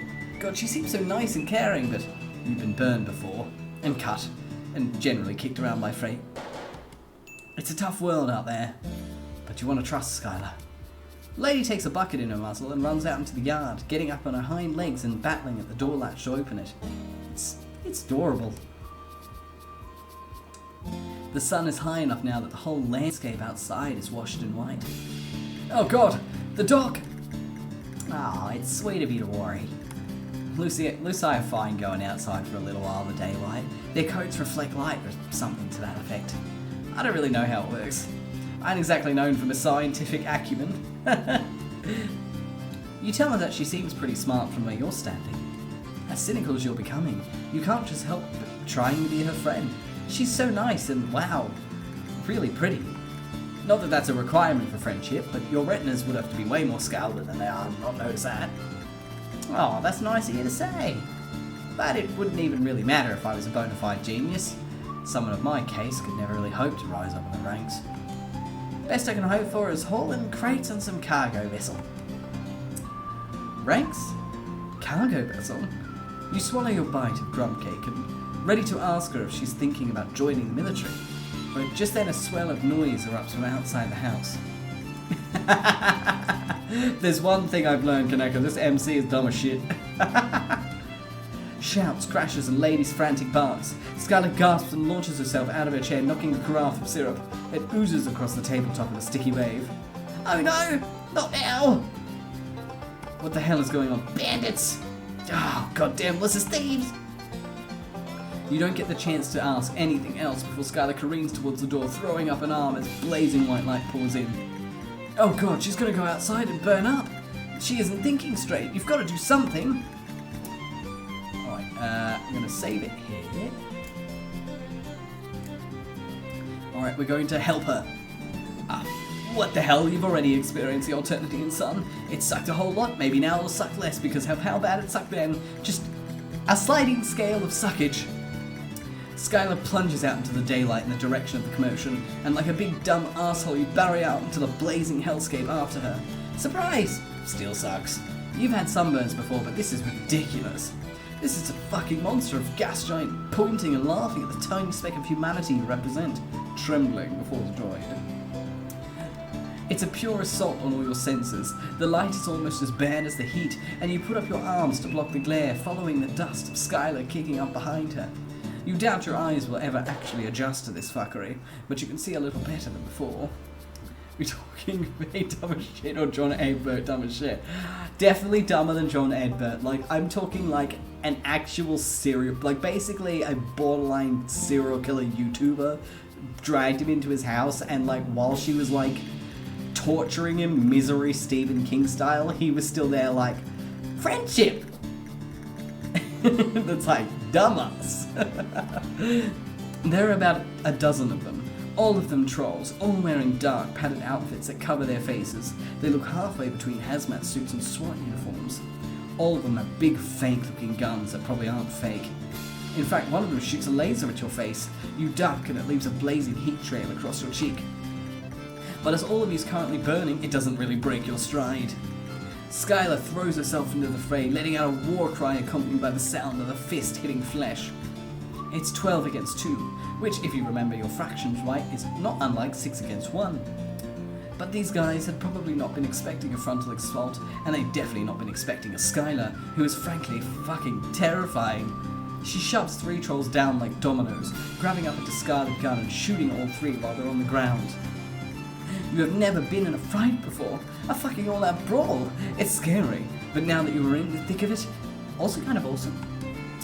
Sure, your skin's burning and you could be killed at any moment, but that's just how it goes on this planet. You've just got to get into the swing of things, take no prisoners, kill or be killed. Hell yeah. You pop one of the bandit trolls in the face. Fuck, that probably hurt your face more than it hurt that troll, but it does throw them off balance for long enough for Skylar to smash the butt of her gun into the side of their head. Yeehaw! Hell yeah! She gives you a wide grin, and the two of you are beaming at each other while a hostile alien sun tries to boil away the liquid of your eyeballs, and a bunch of bandits trying to dog-trap a giant monster. You love this girl. In a friendship way. But still, you love her. You make an awesome team. Another troll comes up behind Skylar and she smashes an elbow into their throat, grabbing them by the front of their uniform and suplexing them onto the dusty ground. She wails on them with her bare hands. God, she's really hot. Get lady! Oh, right. You stumble over to where the Lucis is thrashing inside a big black net. You don't have any way to cut her free, but she's already doing great on her own, biting through the fibers of her big sharp teeth. You hold the neck still for her to finish the job, and then pull it off her so she can join in the fray. It's over fast after that. How do they even get Lady into the net in the first place? She's so giant and quick, grabbing trolls in her jaws and shaking them like chew toys. The remaining 5 who are still standing jump into their weird little doom buggies and make tracks. Emphasis on the bug. They look like scuttling little beetles. Skylar chases after them for a few hundred yards, throwing the gun after them and shouting obscenities. And stay away, you hear? Fuck you, you can't! Tell the rest of them why you don't even fuck with a Rusty's Ranch! She stands silhouetted against the blazing sun, and dust trails vanishingly into the distance. You're awash in a heady victory, giggling like a lunatic before the adrenaline kind of drains out of you all at once. You're violently reminded of your fucked up ribs and recent blood loss. The Alternian sun beats down and your arms are already covered in raised patches of red skin. This is a sunburn turned up to 11. Whoa there, are you okay? Skylar's swaying too. A spray of olive green blood covers her cheek, and at least the rainbow blood on this planet means you can be sure it isn't hers. But she still looks rough, kind of how you feel. Lady, come here, girl. Wow, you're just gonna sit down. Maybe just take a little break. Pale landscape starts swoops, going even paler. No, you can't rest here. You'll die, dumbass. I'm not letting anything happen to my new best friend. Get out. New best friend? Holy shit. That makes you so happy. You absolutely can't die here, not when you've made such an amazing friend. Somehow, the two of you manage to drag each other across the yard and towards the house. Hive, you're gonna get this lingo down. I've killed you. Whenever you feel yourself about to fall forward, you lean on Skylar, and when you start to fall back, Lady is there to brace herself against the back of your knees. She's such a good Lucis. You wonder if she'll be your friend too. Her muzzle is dripping with the soup of multicolored alien blood. When you get back into the darkness of the hive, you can't see shit. Dang, your species really ain't suited for this kind of environment, huh?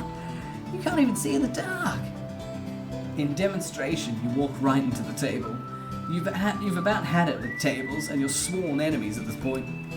Please don't knock down my nutrition platform. I built it myself. She sounds exhausted, but giddy. Dang. You really did that thing, didn't you? You kind of want to go in for the hug, but that sunburn is really something. It feels like tiny needles piercing your arms and cheeks, then back of your neck is like it's a colony of fire ants. Oh yeah, feels real bad, don't it? Come on, there's only one cure for a sun rash. Skylar takes your hand. Gosh, this is next level friendship stuff. She leads you through her hive, and who knows if you're ever going to get all of your vision back. Maybe you're just blind for life. You'll have to get a cane and a whimsical aesthetic, and learn to navigate the world by smell alone. No, that would be stupid. Here we go. My coop isn't huge, but you're kinda scrawny. What are you waiting for? Take your clothes off. Man, the sun must have fucked with more than just my eyes. Because you could have sworn that Skylar has just told you to take your clothes off. You you are seriously not getting into my 𝐿𝐿𝐿𝐿 in those filthy rags. I'm not even sure what those clothes were supposed to be originally. Yeah, you aren't sure about your look either. Another new friend of yours told you it was rad, but you were both a little high at the time. You might be a little high right now. You wonder if sunstroke causes auditory hallucinations. Also, you don't know what a 𝐿𝐿𝐿𝐿 is. Huh? Really? Well, what the heck did you sleep in on your planet? You hear rustling, followed by the sound of clothes hitting the floor, and then a weird gloop gloop, like someone getting into a bathtub, only thicker. If a troll didn't have supper, well, I don't rightly know what would happen, but I reckon it wouldn't be great. It can speed the healing process for burns and small wounds. I'm not sure what it's going to do to your weird alien anatomy, but I don't see how it's going to make it any worse. You can tell Skylar that, in your experience, things can always get worse, especially from her perspective right now, since she's about to see you naked. Nothing like a little self-deprecating humour as an A+ cover for crippling insecurity. Skylar laughs. Come on now. I'm sure you're a perfectly healthy example of your species. Just get in already. I promise this isn't any sort of pale solicitation. Or flushed, for that matter. I know it's awkward, but I only got the one coop. Right, okay. Yeah. You can totally do this. You can make this not weird. Of course, you trip taking off your goddamn pants, and Skylar starts laughing all over again. Not in a mean way, more in a chill, please join me in my slime bathtub, old chum way. In a non-awkward way. In a friend way. Motherfucker got lucky. Oh my god. Look at that happy little shit. Look at that happy little shit. Oh my god. She's actually sane. She is like A tier. Like, no, she's S tier. She's an S tier friend. We actually have an S tier friend. She's not weird. She's not like secretly homicidal. She's a beefy lady. Fuck yeah. She's amazing. I love her. I love her. Skylar top 10, 10 out of 10, 10 out of 10. Waifu material.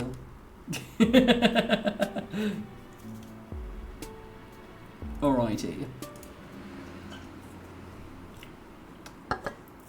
Alright, now we have the other girl.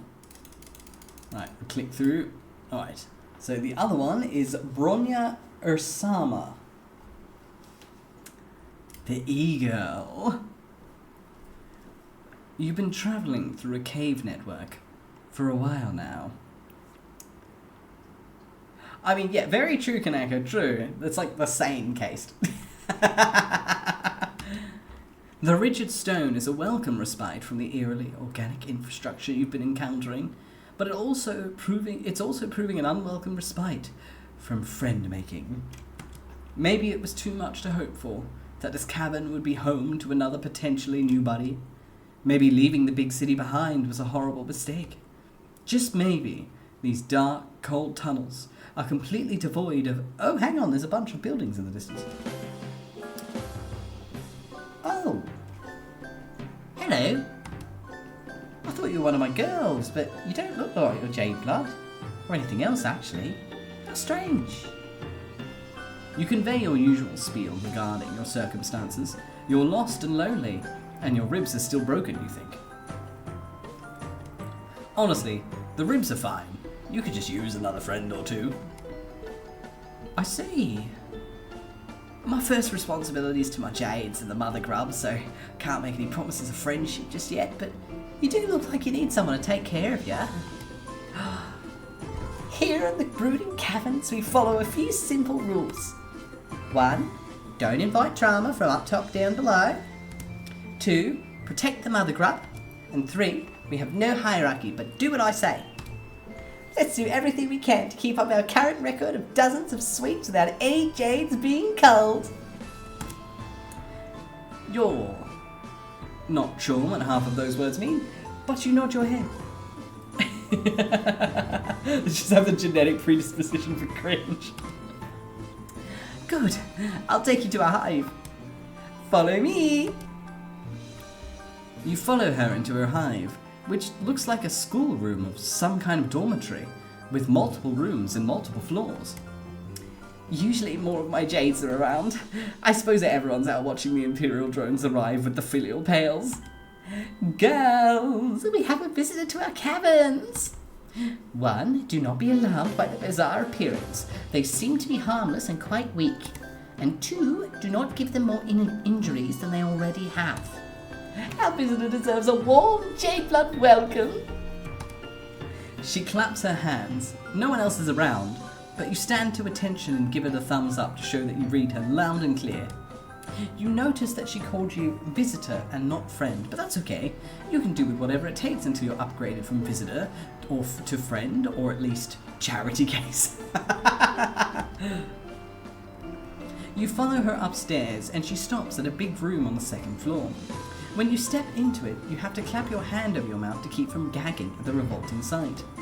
There are big baby-sized larvae-looking things all over the floor, squirming around and crying and inchworming out of kiddie pools and green slime. What the hell?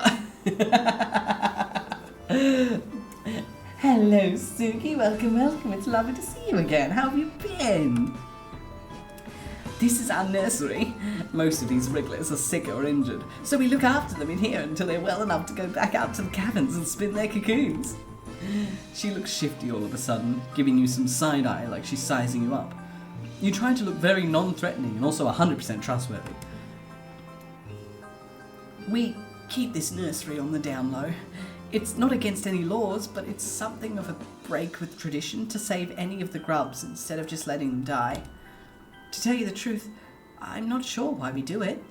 I guess it just feels right to me to take care of them, the same way I take care of my jades. A nursery, huh? You look around again with this new information.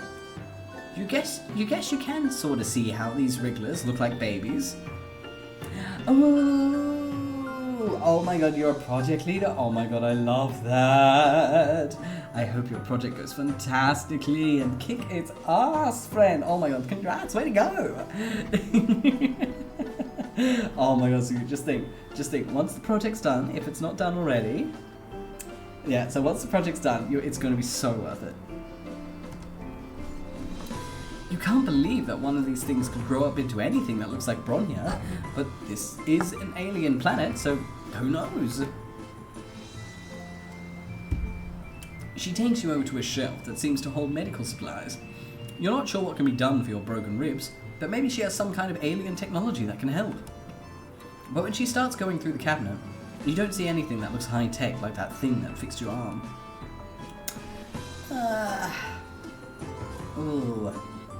I guess that most of what we have is stuff for the wrigglers. I'm not familiar enough with your bizarre anatomy to know if it'll help. But if you're not completely sure how to do something, it's best to try anyway. 1, even if you fail, everyone else can still learn from your mistake. And 2, maybe you won't fail. You never know. You're not so sure about applying this ethos to your broken ribs, but she looks so determined, it might be rude to say no.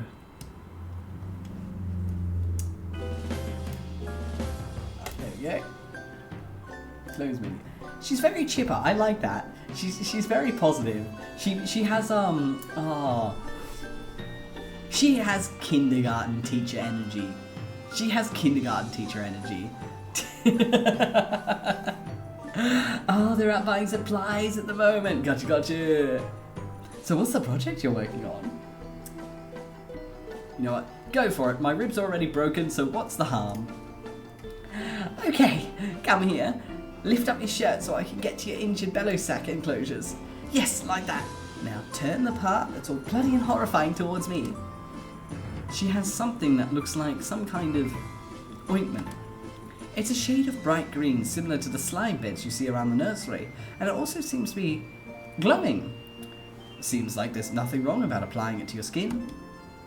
But despite all of your optimism, the second Brodner rubs some of it onto your broken skin, you feel a searing hot pain, just like you just got doused with poison.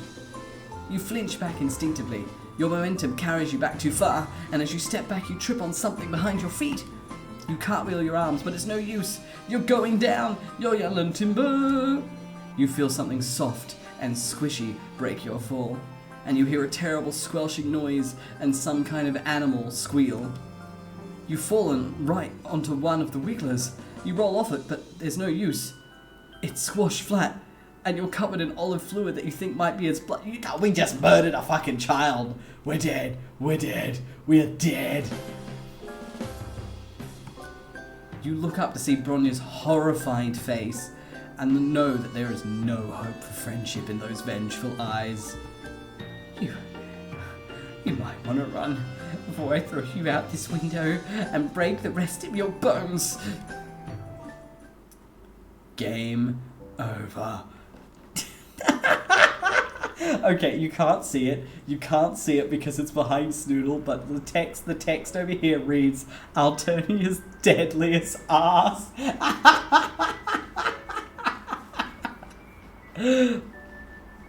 Oh my god. Now, like, I actually feel bad about that.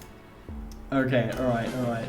Nope, no, don't accept help. Accepting help is bad.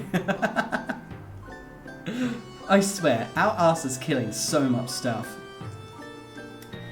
Thanks, but no thanks. I'll heal just fine on my own. Oh, well, if you're sure. I'm worried about you, though. You seem like you need help, and I wish I could help you more. If I can't take care of someone, I'm not sure how we can even ever truly be friends. You try to cheer her up, pointing out that friendship is a two-way street after all. She doesn't have to concern herself with your mutilated fame. How can you help her instead? Well, sure, there are things around here I could use some assistance with. However, don't take this the wrong way, but we've only just met. I don't know if I can trust you to be as responsible as I am. It's not easy to be the one in charge. You have to be 1, conscientious, 2, considerate, and 3, competent at all times. You try to think of times in your life where you've been conscientious, considerate, or competent. You're drawing a bit of a blank, but hey, new planet, new you. You assure her that you have what it takes. I guess if you want to prove that you can be responsible, I can let you help me out today. It's a good time for me to visit the mother grub. You're careful to step around all the little guys on the floor as you head out of the nursery. She takes you back outside, and these cabins are even bigger than you first realized. They're also dark and cold and gloomy, and you can't see anywhere that might lead up to the planet's surface. Does she really just live down here all the time? To make some conversation during this cold hike in the damp cave, you mention that living underground like this seems kind of depressing. You realize too late that this wasn't very tactful, but she doesn't get angry at your conversational gambit of insulting her home. Oh no, it's very peaceful down here. Well, in comparison to anywhere else. I quite enjoy it. The brooding cabins are a place for life and birth, not death. It's pretty uncommon in Autolia. You're still not sure what she means by brooding cabins, but you guess it has something to do with the wigglers in her nursery. Before you can ask, you reach the top of a ridge and get a new, wider view of the rest of this cabin. It's enormous, probably the size of a small city, and all over the cave floor you see more wigglers crawling everywhere. Cocoons line the cave walls and the larger stalactites, with some young trolls crawling out of them. Walking, flying, and crawling among the wigglers, and young trolls are a variety of white monsters in all kinds of shapes and sizes. In the center of the cabin there is... You don't even know how to describe it. It looks like a huge, many-legged queen bug of some kind, with a goat-shaped skull and horns coming out of her head. Her bulbous sphincter ripples as she lays a continuous stream of hundreds of eggs, from which you assume grey wigglers will hatch. And marching through all of this, you see several hulking bipedal creatures, each carrying 2 buckets either to or away from the mother grub. They look armed, and they move like regimented troops, soldiers of some kind. You are instinctively terrified of them. This is where the magic happens. And by that I mean the continuation of our species. J-Bloods like myself are entrusted with looking after the process, which is also, of course, a very special job. 1. The Imperial drones carry filial pails of genetic material to the mother grub for her slurry. And 2. She lays eggs that hatch new grub bloods. 3. After the wrigglers emerge from their cocoons, the new trolls will go through the trials, and the ones that make it will be selected by Elussus to help care for them.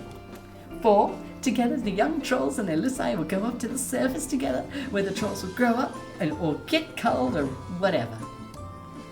As Bronya explains troll reproduction to you, one of the Imperial drones veers sharply to the left, and in the process, tramples over a few wrigglers and young trolls. The drone continues on, but several of the Lusai cry out, crowding around their dead or injured chargers. One of them, a gigantic beast that resembles a bison, bellows and rears up on its hind legs, hitting one of the other Lusai with its front hoof. Oh jeez, not again. This kind of damage control is a lot of what we have to deal with. Whenever a Lussus goes rogue out of grief or confusion, there's a potential for it to lash out at other Lusai and the Wigglers or the Mother Grub herself. We J-Bloods cannot let that happen! She looks so concerned, a marked contrast to how confident she seemed before now. You offered to help her out earlier, and it seems like now's your chance. Someone has to stop that rogue Lussus, and that someone could be... you? Alright, be a weenie. Alright, there we go. Close menu. Alright, fight the monster. Save the day. You've got this. The bison Lussus seems to be causing quite a ruckus. Other Lusai have now gotten riled up too, with some of them trying to gouge wrigglers just to keep them out of harm's way, and others just getting hyped up to thrash. It seems like it could turn into a monster stampede, and they're close to the Mother Grub's big, soft, vulnerable abdomen. Not great. Fighting a monster single-handed seems like a daunting step into a friendship, but you did tell her you could be responsible. You square your shoulders and tell Bronya that she has nothing to worry about. You're going to stop that, Lussus, calm down all the other Lusai, and protect the Mother Grub, all without breaking a sweat, and hopefully without breaking any more bones either. Whoa there! I was going to suggest that I go after it while you stay here. You seem kind of weak and fragile, even apart from your injuries. I mean, I don't want you to get hurt, and I'm not sure I trust anyone other than myself to take a lead on this. That wasn't quite the reaction you were hoping for. Normally you would be all about sitting back and letting her protect you, because, well, protective and responsible is a good look on her. But desperate times call for desperate measures, and you don't know how else you're going to prove yourself worthy to be her friend. You do your best to project an air of confidence, or at least competence. You assure her that this is no sweat for you. You take down a raging bison back on your home planet all the time. You're known for it, actually. Well, if you say that this isn't your first undulate roping galaxy exhibition, I'll believe you. I'll hang back to let you give it a shot. But if it gets too overwhelming in there, I'm right here. 1, caring for the Mother Grub is my responsibility as a changeblood, and 2, I'd never abandon a friend to deal with a mess on their own. If we end up being friends, that is. Oh, hell yes. Now you have reason to hope. You approach the rampaging bison with caution. Do all bison have horns like that? Maybe they do.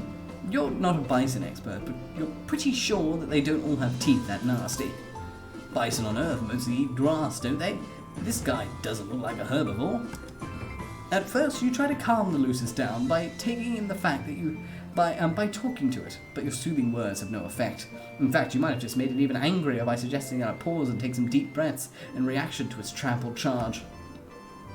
You're not even sure if it can understand human speech, come to think of it. You circle around it, wishing that you had some kind of lasso or something.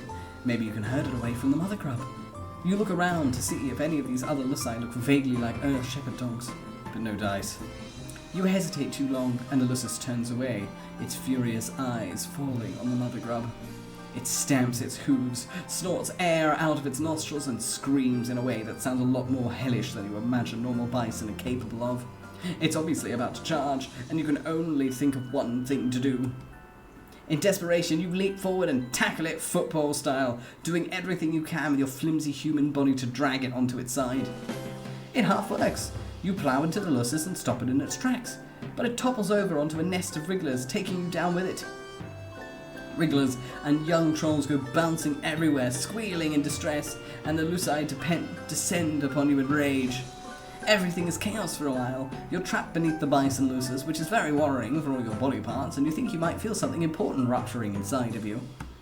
But hey, on the bright side, this crushing mass is protecting you from all of the other pissed off Lusai trying to attack you. But just as your whole breathing situation is starting to get dicey, you hear a commotion and what sounds like possibly the trouncing of some of the smaller Lusai that were trying to get to you. The crowd of beasts around you scatters, and then you hear her. Oh, I'm having a hard time getting this thing off of you. He's still very angry. He keeps trying to kick me. Where's a bronze blood when you need one? You don't know what that means, but you're very grateful she's here to help you. You try to communicate this, but it comes out garbled from all the blood in your mouth. Oh, 10, you smooth. I see you being smooth.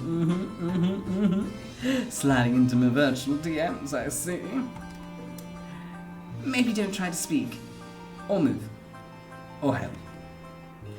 You experience a sinking feeling that could be related to your diminishing odds of impressing Bronya and becoming her friend, or it could be the compression of all of your internal organs. Either way, it's tough to feel optimistic right now. But before you can give in to complete despair, you hear other voices. Your view is blocked out by the mass of bison flesh on top of you. But could it be? Are these other people here to save you? Finally! I was wondering where you'd all gotten off to. Let's all work together, girls. 1, you two grab his horns to keep his head still and keep it from biting anyone. And 2, the rest of you come with me to its backside so we can push it without getting kicked. You hear some grunting and muttering, and the bison starts making noises that sound more confused and less furious. The pressure and pain on your chest briefly spike in intensity as the thing's weight shifts, and then they must succeed in dragging it off you, because you suddenly can breathe again. But the crisis is not over yet. While you are still testing the use of your lungs and bleaking up at the cabin ceiling, you hear a new cacophony of enraged monster noises. Uh-oh, the other Lusai is still agitated. Get down there and try to calm them down. Protect the mother grub. You try to lift yourself to see what's going on, but putting any weight on your arms makes you feel like maybe all of your bones got turned into confetti. Painful, painful confetti. You feel strong hands propping you up gently, and now your head is in Bronya's lap. You try to focus more on how this is a nice place for your head to be, and less for your pain. Oh, this is not good. I don't know if my jades could reach the stampede in time, and then the mother grub could get injured. Not to mention all these wigglers will be in danger. Oh no.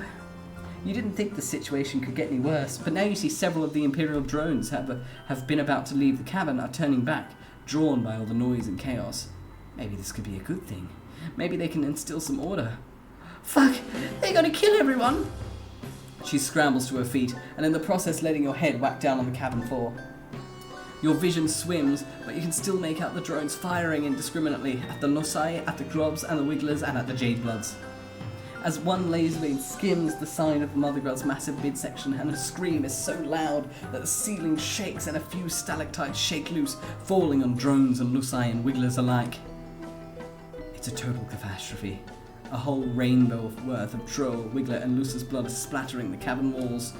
Bronya seems paralyzed by the chaos, looking from her jades to the mother grub to the imperiled wigglers, like she's not sure who to help first. I can't believe it.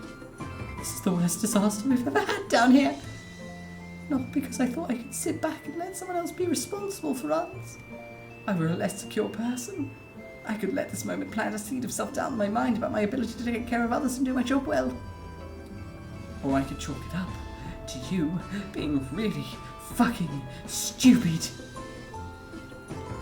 You shrink under the weight of her glare. She's green in the face from how angry she is. You swallow and manage to spit out enough blood to ask a question you already know is hopeless.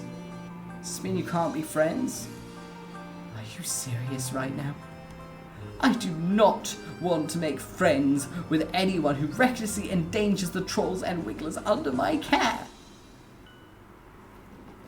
You killed them all. Oof. Oh, that's worse. That's a worse end. That's an even badder end. Alright, load, we're gonna be a weenie. Weenie's the good option, be a weenie. You definitely don't like the idea of wading into a monster fight, not even to spade the progenitor of your new friend's species. In fact, you don't like that Bronya's so focused on protecting all these helpless toddlers and distressed animals instead of taking care of you. You stammered out that you don't think you can take on any kind of monster right now. In fact, you just felt another step of pain in your ribs. You might be blacking out. Bronya's concerned face turns in your direction as you start to swoon. She catches you before you hit the ground and your heart flutters. You look up at her serious face and she looks like such a mum, but also such a friend. Like some sort of combination of these two concepts. Yikes, you don't look so good. I can't leave you alone, not when you're in such bad shape. Maybe I can carry you on my back while I try to stop the rampaging Lucis. Your heart flutters turn into pinpricks of alarm. That sounds dangerous, mainly for you. You try to think of what you can say to dissuade her, something other than, I think you should ignore the helpless babies and mother in danger behind you in favour of continuing to hold me in your strong arms. But before you can speak, you hear a commotion behind her. She turns to look over her shoulder and her face sags with relief. Oh, yes, the other Jades are here. They should know what to do. We've taken care of crises like these before. Of course, I'm usually their help. If you crane your neck, you can just glimpse a crowd of trolls corralling the rogue Lucis away from the mother grubs, while the other trolls calm the remaining Luci and swoop up any wigglers in harm's way. It looks like I needn't have worried. They're more occupied than capable of stepping in while I'm otherwise occupied. I'm so proud. You take this opportunity to compliment her on what a good leader she must be, to have trained the others so well. Super smooth. Oh, you, 10-10. She beams at you and sets you down carefully on the cavern floor, kneeling at your side. This could have gone quite badly. I'm glad I didn't make the wrong choice when I stayed to help you instead of rushing off. It just goes to show sometimes the best things you can do for the group is take care of the weakest person in it. You kind of want to object to being called the weakest person, but you did just fake a fainting spell for attention, so maybe now isn't the best time. Instead, you thank her sincerely for sticking by your side. The two of you watch together as order is gradually restored to the chaos below, and even with your injuries, you feel close to content and quite hopeful about this relationship how this relationship is progressing. You notice that at your side, several wigglers are blindly squirming around, confused and crying. There are some young trolls here too, looking around all lost and bereft. You're not sure if their Luci ran off with the others to get involved in the fracas, or if these little guys are orphans now. Now that you're seeing them out in the natural cavern light, these wigglers look less like maggots to you. In fact, they're even kind of cute. You can see why Bronya would want to take care of them.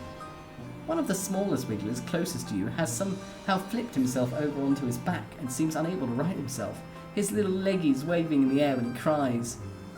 Trying to be careful with your ribs, you reach out to scoop him up and cradle him to your chest, rocking him back and forward until his cries quiet down.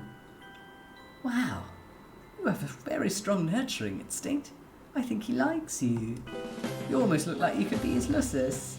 Or a J-Blood. You're pleased that she approves of your caretaking display.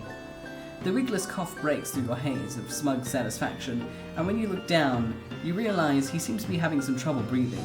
You point this out to Bronya. Good observation. You really are a natural at taking care of other creatures, aren't you? Some people find their nurturing ability to be very attractive in a potential friend. But as for the wiggler, this is definitely not a good sign. I'm surprised none of these drones have noticed that he's sick. If we leave him here, he'll be culled for sure. Bronya takes the wiggler from you, and you're more than happy to hand him over considering you have no idea what to do with a sick baby that's not your species. Also, your broken ribs may be holding baby kind of painful, and Bronya holds the wiggler carefully, but with perfect ease, just like you hope she'll cradle your new friendship in its infancy. Once Bronya feels assured that her Jades have the situation at the Brooding Caverns under control, you both take the wiggler back to the Jade Blood Nursery. You hover around uselessly while Bronya sets up some kind of crib filled with green slime.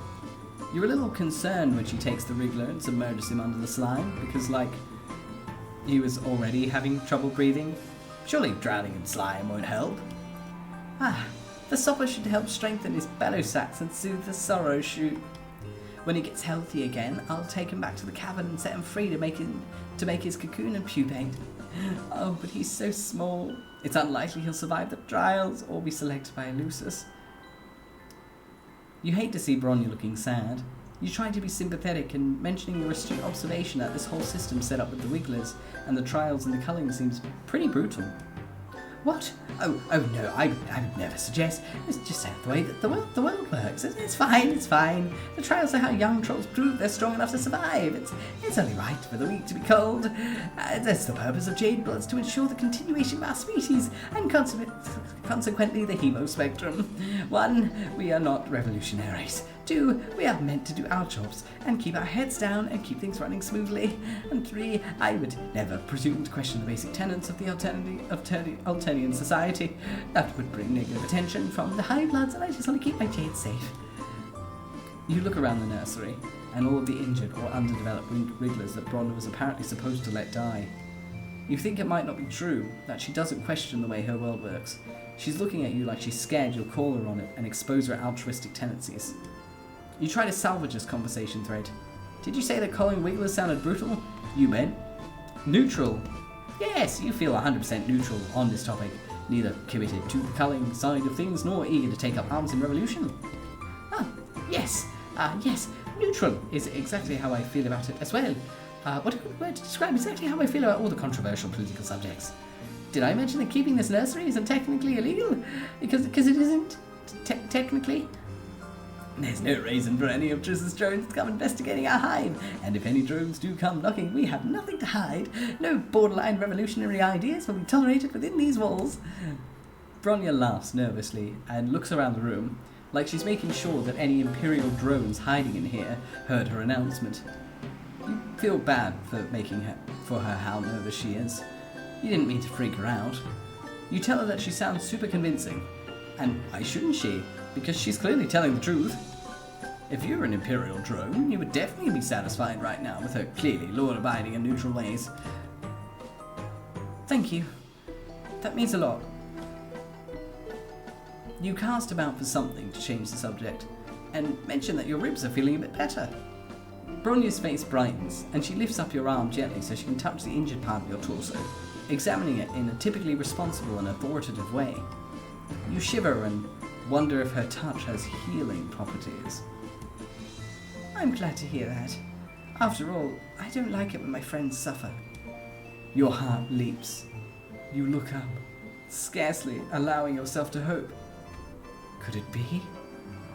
Or was she just making a general statement? If you're not in any more pain, hopefully that means your injuries will heal soon. I'll take care of you until then, my friend.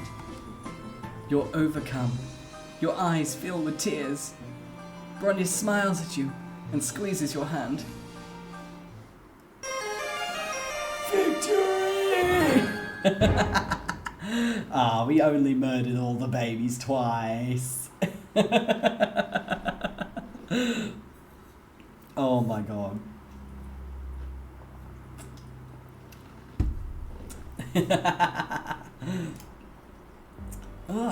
And that there is the end of Volume 3. God, there are a lot of different characters up here. So many lads and lassies and everyone in between. Oh my god. I see the meows have been summoned. But yes, honestly, I think here's a good place. Here's a good place to end it. I think this might be a good place to wind down. Otherwise, probably I'll be on here for like another hour or so, and I think my voice will die. Ooh, should you read Homestuck past chapter 1? Ooh, honestly, Ordinary, I say, if you have the free time and if you're willing to push through it, if you can get past Act 5, you'll have a very good idea of the Homestuck experience. Worst case, if Act 1 to 4 is just torture and you can't do it, but you want to know what the fuck everyone is talking about when it comes to Homestuck, you can just skip ahead to Act 5 and there will just be a lot of moments that you'll just be like doing the whole smile and wave. I definitely have an idea of what they're talking about when it comes to the humans kind of deal. But yeah, so like my advice would be try, because Act 5, so Chapter 5, I guess, is the good one. It is the one that got everyone into it. It's the one that everyone talks about. It's the troll introduction. So it's kind of like, if you can get through Act 5, you'll know whether or not you can handle Homestuck. But if you can't be bothered dealing with Acts 1 to 4, there are plenty of people who just skipped ahead, and I can't blame them, honestly. Like, 1 to 4 is fine, 1 to 4 is fine. But there is a lot of narrowing on. It takes a while to get on his feet. I do remember it took me like 5-6 times to actually get through Acts 1 to 4. And it's just like, I just couldn't. And I think it was like the 5th or 6th time when I was living with a housemate, it's kind of like, you know, we were both very curious about it. So I read them Homestuck. So I basically just like voiced out the lines and like read it to them. And so I was able to read it because they let me read it to them. And by the time we got to like by the end of Act 5, we were both like, oh shit, this is actually like really fun, but also what the fuck. And then, you know, Homestuck 𝐄𝐕𝐓𝐮𝐞𝐫, and then we became Homestuck trash. It's all a happy question mark story from there. Oh my god. Alrighty.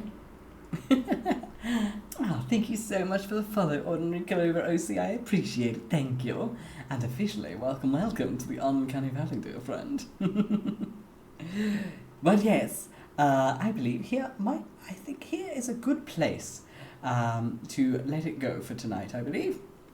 So, with that in mind, let me do a good old hunty poo for somebody to invade. Right, let's see, who's a good choice? Many talented folks on tonight. Right, let's see. Just having a quick little glance through. Alright, let's see. Just putting some music on the background. Let's check this random person. Love the recommendations, am I right?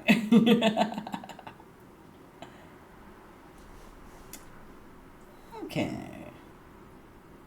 Alright, let's see. How about just having a quick look around for a potential raiding target. Maybe this person.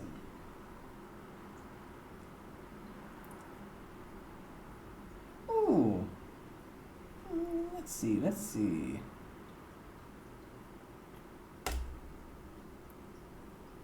Just having a glance. I know, I found someone. Welcome back, Ghosty. Yeah, I think this will be a good place to end it. Just because like we've just finished the 3rd part, and shockingly, both girls were sane. Like, they were just normal people. Like, I'm shook. Like, it was just a hot yeehaw waifu who kicked ass, and like a mommy, but like in a literal sense, like she was a kindergarten teacher vibe. Like, mom friend, that's the word, mom friend. And it's like, wow, that's weirdly wholesome. You didn't try to shank me. In fact, I was the one accidentally killing babies. Oh my god. Alright, with that being said, let me quickly pop into just chatting. Aha.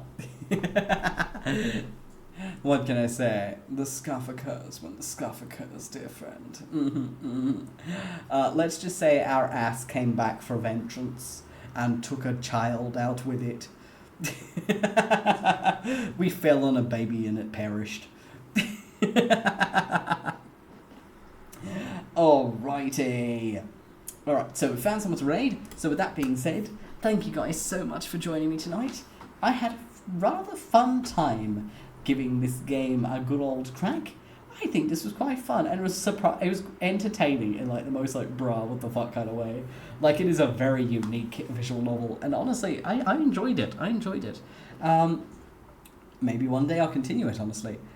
But yeah, thank you for joining me for this one, and it was nice. It was a blast into the past without having to read Homestuck again. Like, don't get me wrong, I loved Homestuck when it was out. I was really into it for a long time. But Jesus fuck, it is not reread friendly. Like, that is you read it once and then you rely on your memory. Because do you want to commit a month to it again? Oh my god. Yeah, it's a one-time ride. Solid ride though, solid ride. So with that being said, my next stream will be tomorrow night at 8 PM AEDT, and I'll be continuing the multiple art styles challenge tomorrow night, and the next art style on the list, I believe, is Naruto, the Naruto art style, so that'll be fun.